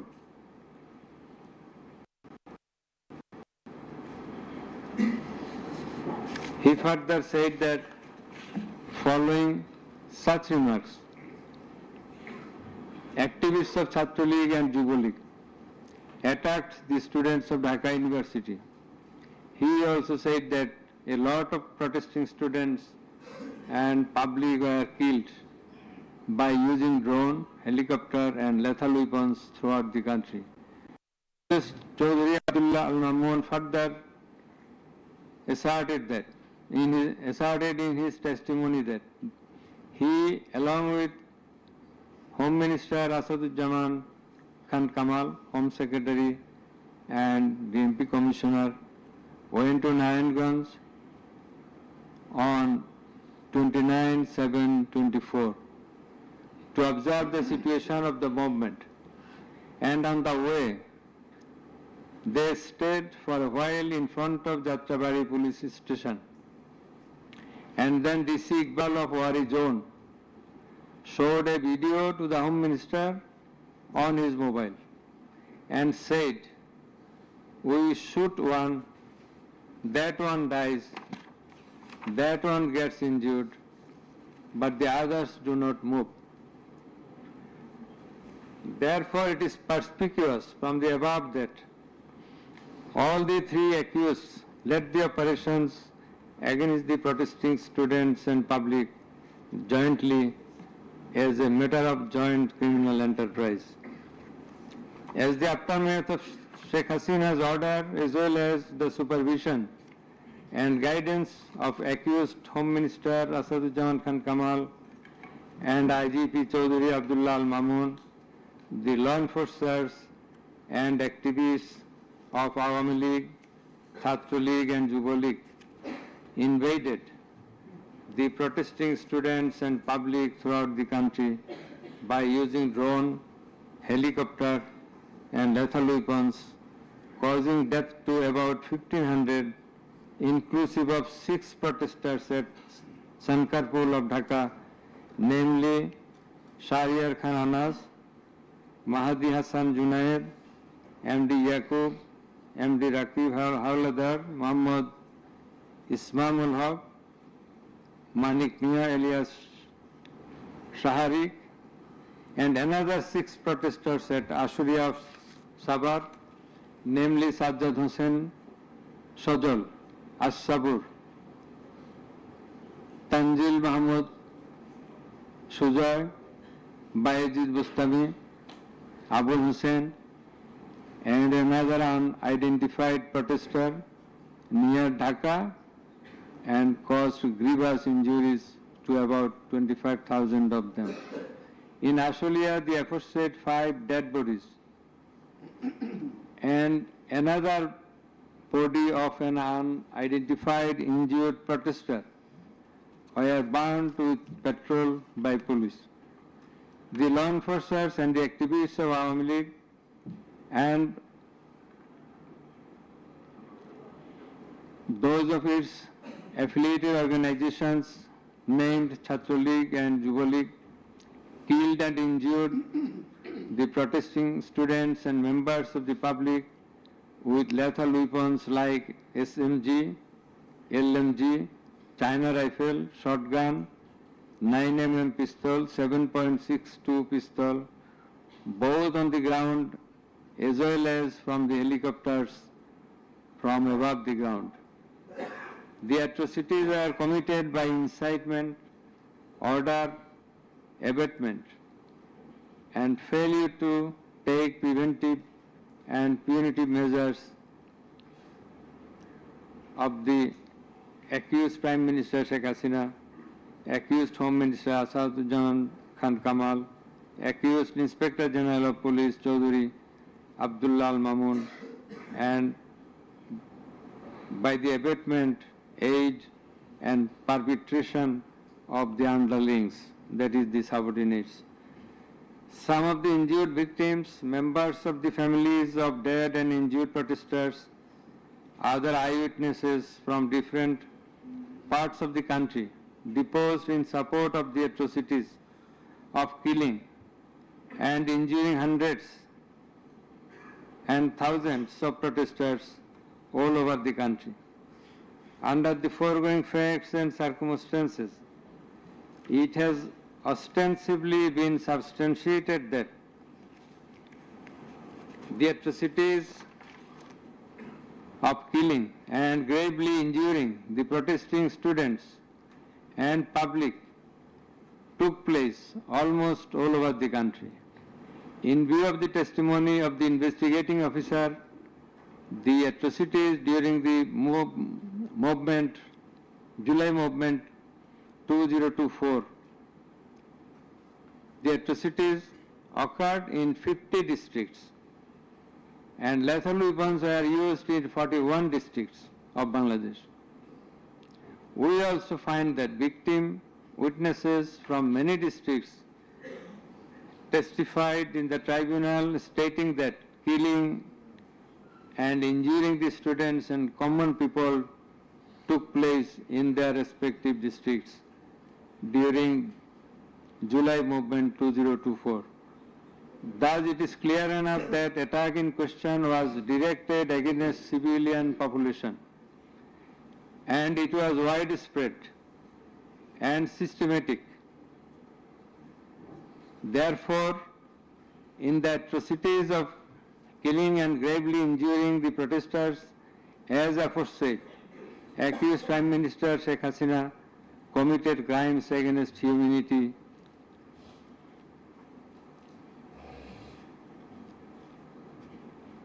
by her incitement, order, and also failure to take preventive and punitive measures.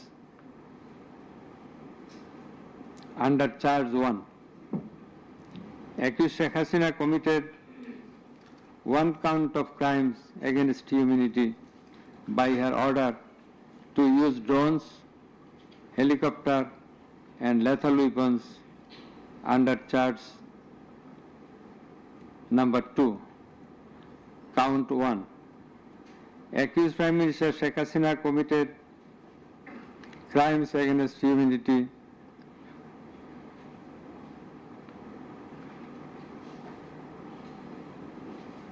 on 1 count under charge 1.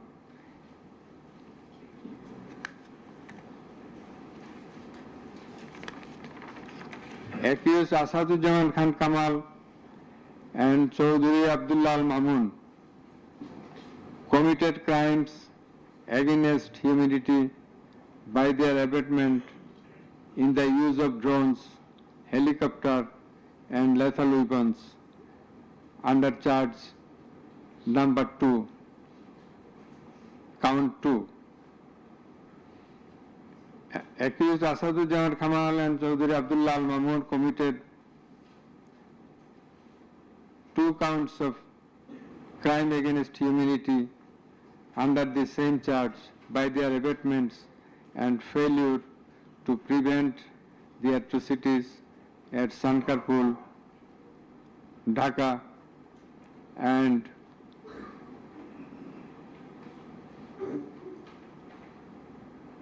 also committed crimes against humanity by their abatements and failure to prevent the atrocities in Ashulia, Sabar, Dhaka under the same charge.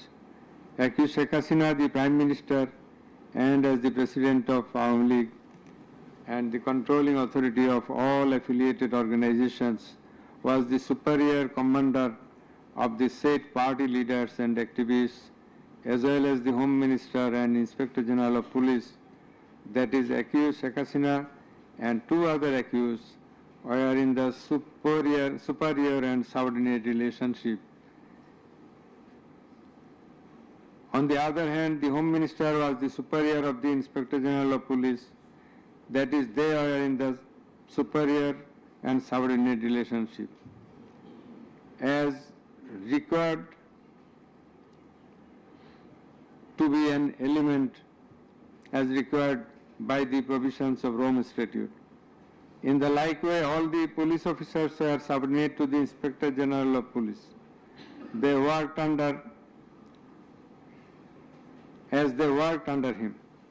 Thus, it is apparent that accused Prime Minister Sheikh Hasina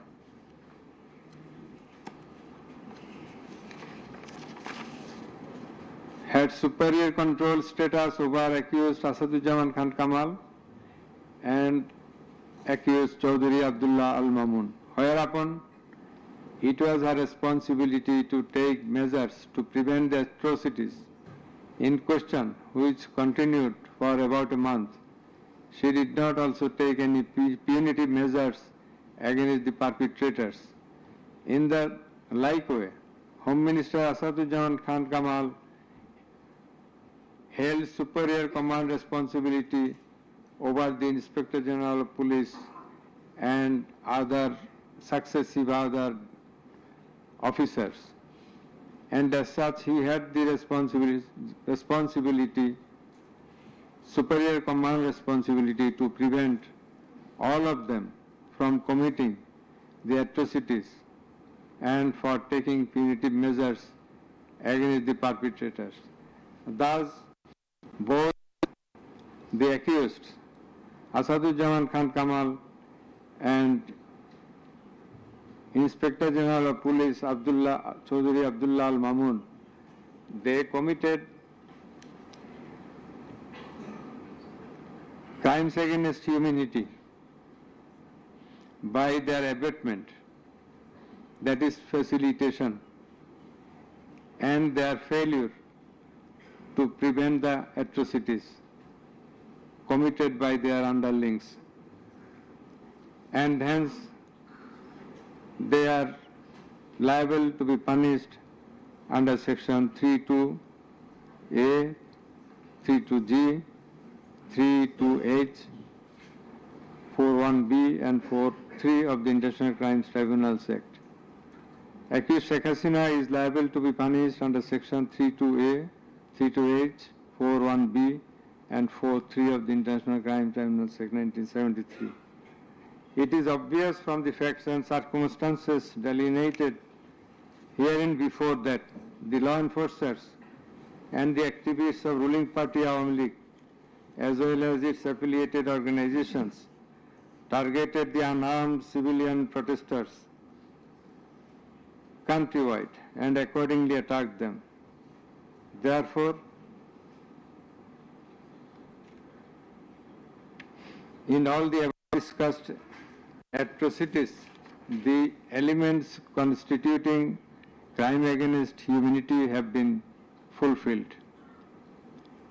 The victim witnesses, the other witnesses and the investigating officer held the accused Prime Minister Sheikh Hasina, accused Home Minister Asaduজ্জামান Khan Kamal and accused Inspector General of Police Chaudhry Abdullah Al Mamun liable for the atrocities.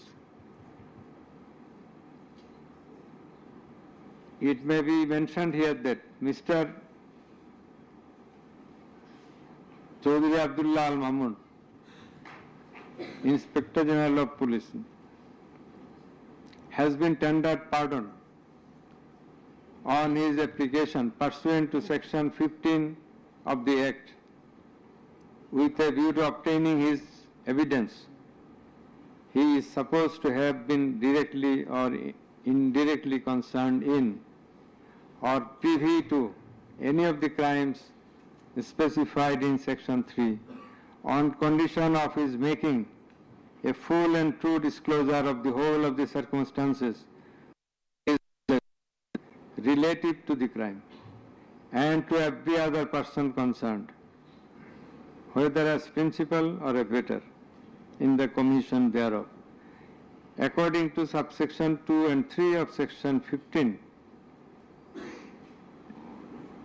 he has been examined as a witness and detained in custody until today. It appears to the tribunal that he made a full and true disclosure of whole of the circumstances within his knowledge relative to the crime and to every other person concerned, both as principal and abettor in the commission thereof. He categorically admitted his involvement in the alleged acts and disclosed that a core committee consisting of Home Minister Asaduজ্জামান Khan Kamal himself used to hold meeting every day at the residence of accused Home Minister Asaduজ্জামান Khan Kamal to take decisions as to the necessary measures to face the movement of the students and to pass the instructions and to pass necessary instructions. He said that accused Prime Minister used to pass directions to the core committee in this regard. This accused also said that Sheikh Hasina directed them to use drone to trace the location of the protesters and to use helicopter and lethal weapons to kill the protesters. He mentioned that chain of command in the police service was not maintained. In most of the cases, the highest authority used to communicate or contact the mid-level officers like Additional Commissioner Harun Rashid, Additional Commissioner Monirul Islam. Accused Prime Minister Sheikh Hasina passed the direction in presence of Additional Deputy Commissioner Praloy Kumar Joardar during a core committee meeting. And as such, Joardar conveyed the direction to all the concerned officers throughout the country. Direction means the direction to use helicopter and lethal weapons as well as drones. Chaudhry Abdullah Al Mamun also mentioned in his testimony that he had a clean image and track record throughout his service for long 36 years. There had been no allegation against him during his long tenure. He said that he feels remorseful and ashamed on seeing the atrocities in the videos displayed in the courtroom. He sought apology to the tribunal and to the people of the country. Although accused Chaudhry Abdullah Al Mamun claimed to have made full disclosure of the circumstances,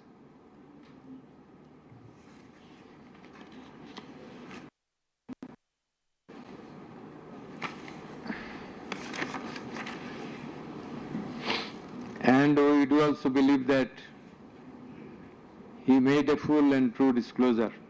But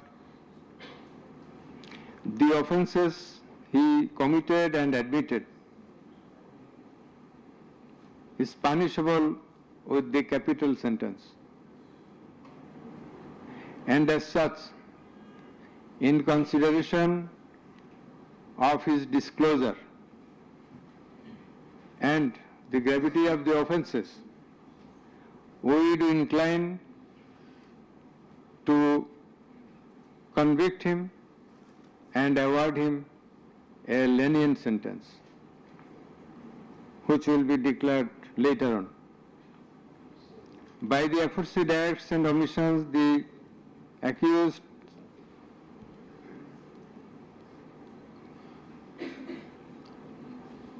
committed crimes against humanity under section 3, 2A, subsection G, clause H, 4.1, 4.2, 4.3 of the International Crimes Tribunal Act 1973, as stated before. The accused Sheikh Hasina and Asaduজ্জামান Khan Kamal remained in abscondence ab initio, despite the fact that notices and warrants were duly served in their given address according to law. Moreover, they were asked by publishing notice in 2 daily newspapers to appear and contest the case, but they did not turn up. Thus, their abscondence itself is suggestive of their guilt. The learned State Defence Counsel contended that the trial of the accused persons under the International Crimes Tribunal Act 1973 is not tenable, since the Act was passed in the Parliament for the purpose of trial of the criminals of War of Independence in 1971. While arguing this, the learned State Defence Counsel perhaps did not have a refusal of the provisions of the Act as well as the preamble thereof. The preamble of the Act says that the Act was made in order to provide for detention, prosecution, and punishment of the persons for genocide, crimes against humanity, war crimes, and other crimes under international law, and for the matters connected therewith. Section 3 of the Act provides that the said crimes committed both before and after the commencement of the Act, before 1973, after 1973, are triable by the International Crimes Tribunal, whereupon the contention of the learned State Defence Counsel is not tenable in law. Moreover, Article 47 of the Constitution of Bangladesh has given upper hand to the International Crimes Tribunal Act 1973 over the Constitution itself. The State Defence Counsel also contended that for the purpose of proving atrocities throughout the country, witnesses from all over the country have not been examined.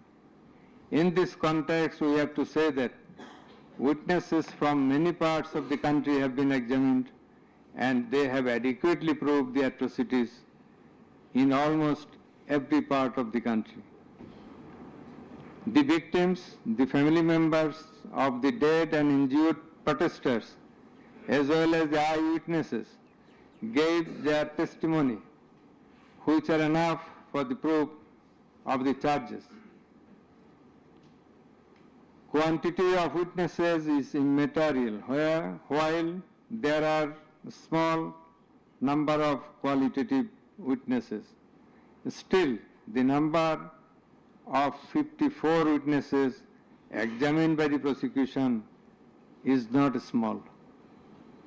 The learned State Defence Counsel also alleged that the audio conversations in question have not been examined by more than one department like CID.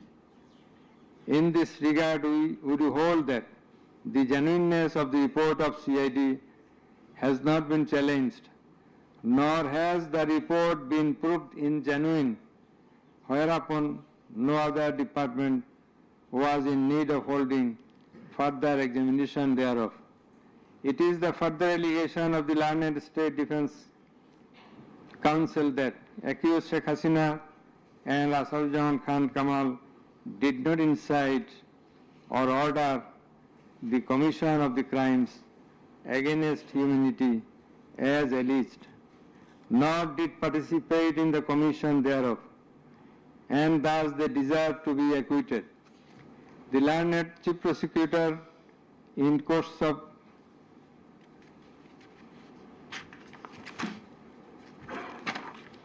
summing up,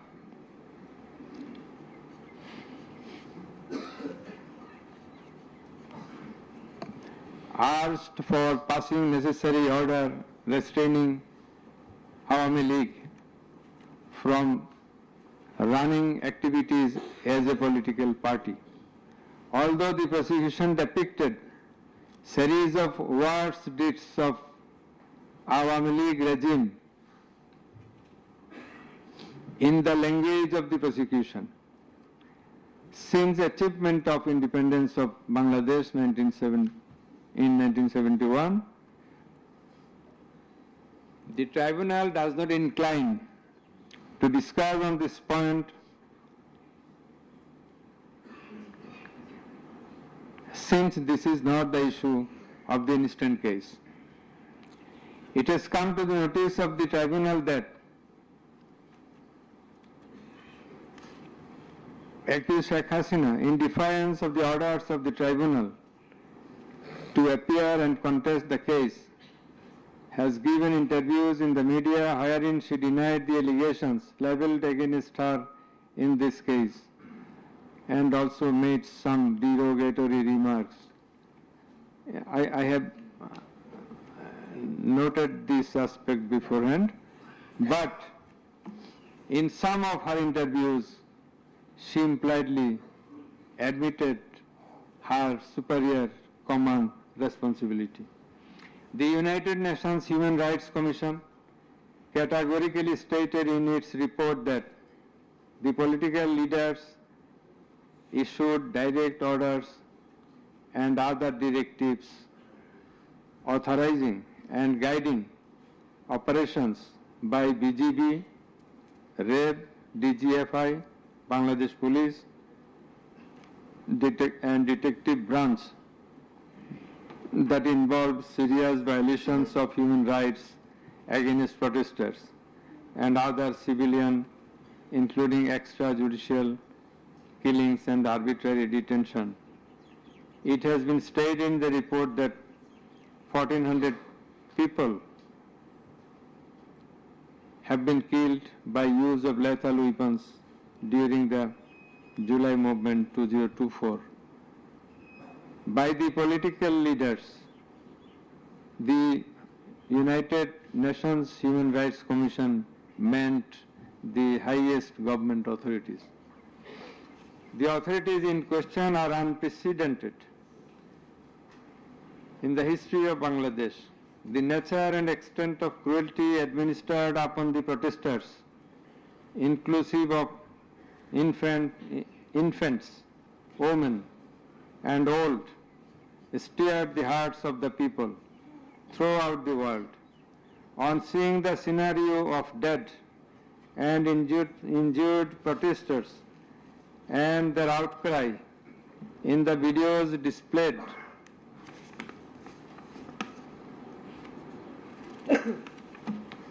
in the courtroom, and also seeing the victim witnesses in the courtroom,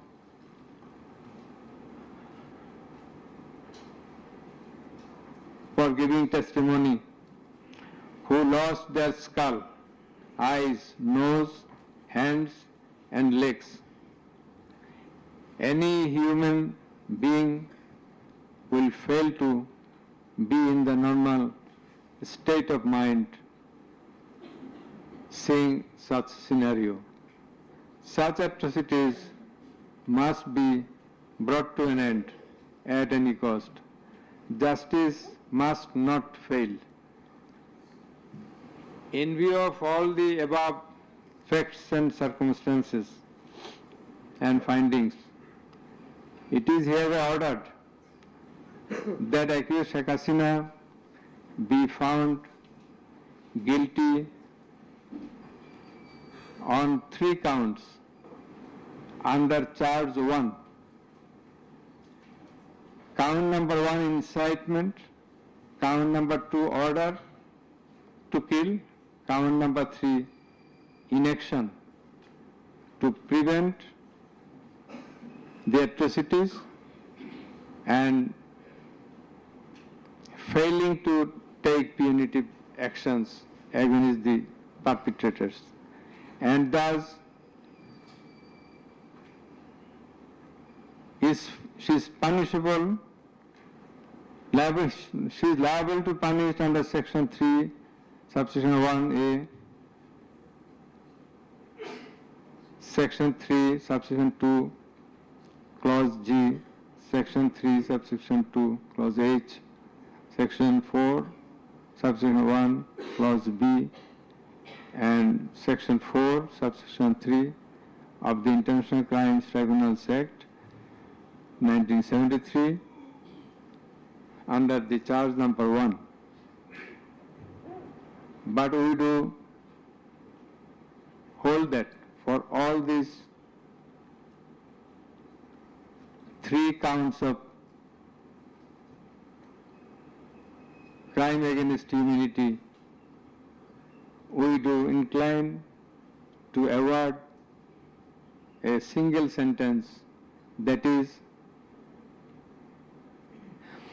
the sentence of imprisonment till natural death for under charge 1.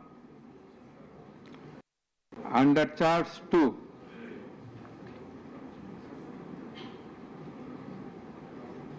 accused Sheikh Hasina is liable on 2 counts. On 1 count, there are several counts.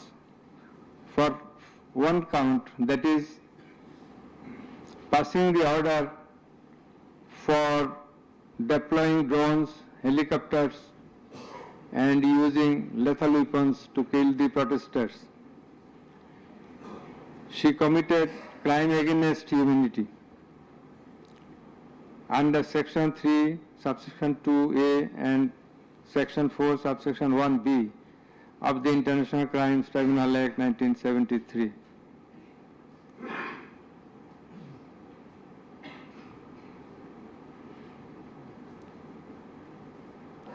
She also committed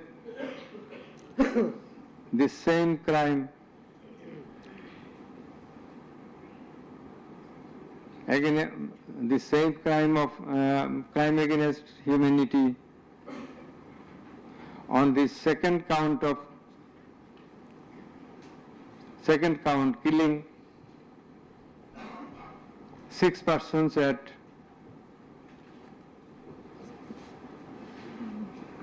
Sankarpur of Dhaka, which was committed in contemplation, in furtherance, by virtue of her order, as stated beforehand. And similarly, she committed the same crime, that is the crime against humanity, on another count for causing the killings at Ashulia of Sabar, killing of 6 persons.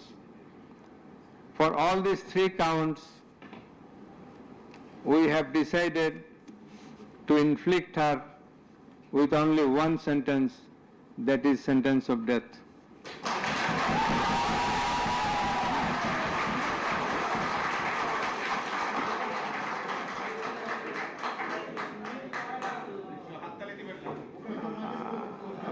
Please.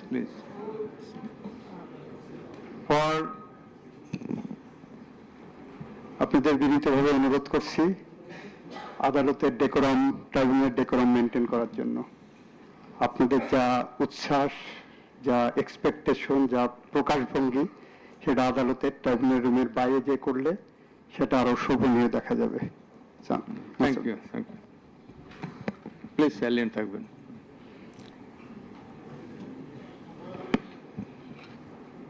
Accused Asadujaman Khan Kamal and accused Chaudhry Abdullah Al Mamun. Accused Asadujaman Khan Kamal is liable for committing crime against humanity for the occurrence of killing 6 persons at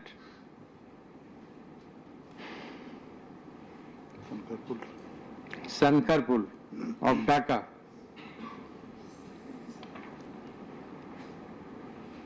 In this occurrence, they are liable for committing crimes against humanity by their abatement and failing to prevent the atrocities and also to failing to take necessary preventive measures, punitive measures, and thus Asadujaman Khan Kamal is held liable for the commission of crime against humanity under section 32A, 32G, 32H, 41B, 43 of the International Crimes Tribunal Act 1973 for the commission of killing of 6 persons both at Sankarpur and 6 persons at Ashulia of Sabar, and for both the occurrences he committed 4 counts of offences, crime against humanity 4 times by his abatement and failure to take necessary actions in Sankarpur, by his abatement and failure to take necessary action at Ashulia. So for all these 4 counts, we have decided to award a single sentence of death to Asadujaman Khan Kamal. As regards Chaudhry Abdullah Al Mamun, as I have elucidated before, he has contributed to the trial of this case by making full and true disclosure of the circumstances within his knowledge. Yet, he also admitted, and he was involved in all the occurrences throughout the 36 days of movement,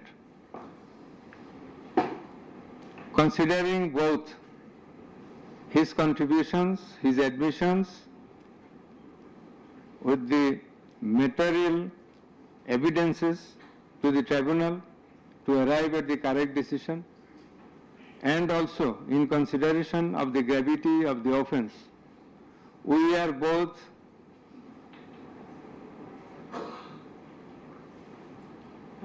remitting his sentence and awarding a sentence with leniency. That is, the offences involve capital punishment. But for his contribution, we have decided to inflict him with the sentence of imprisonment for 5 years.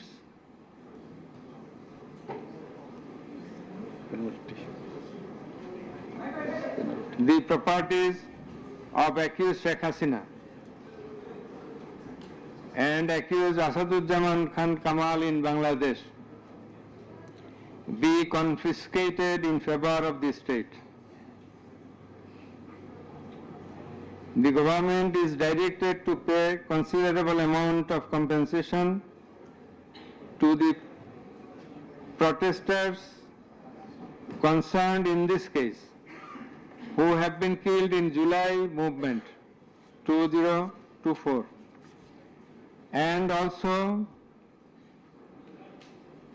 to take measures to pay adequate compensation to the wounded protesters in consideration of the gravity of their injury and loss.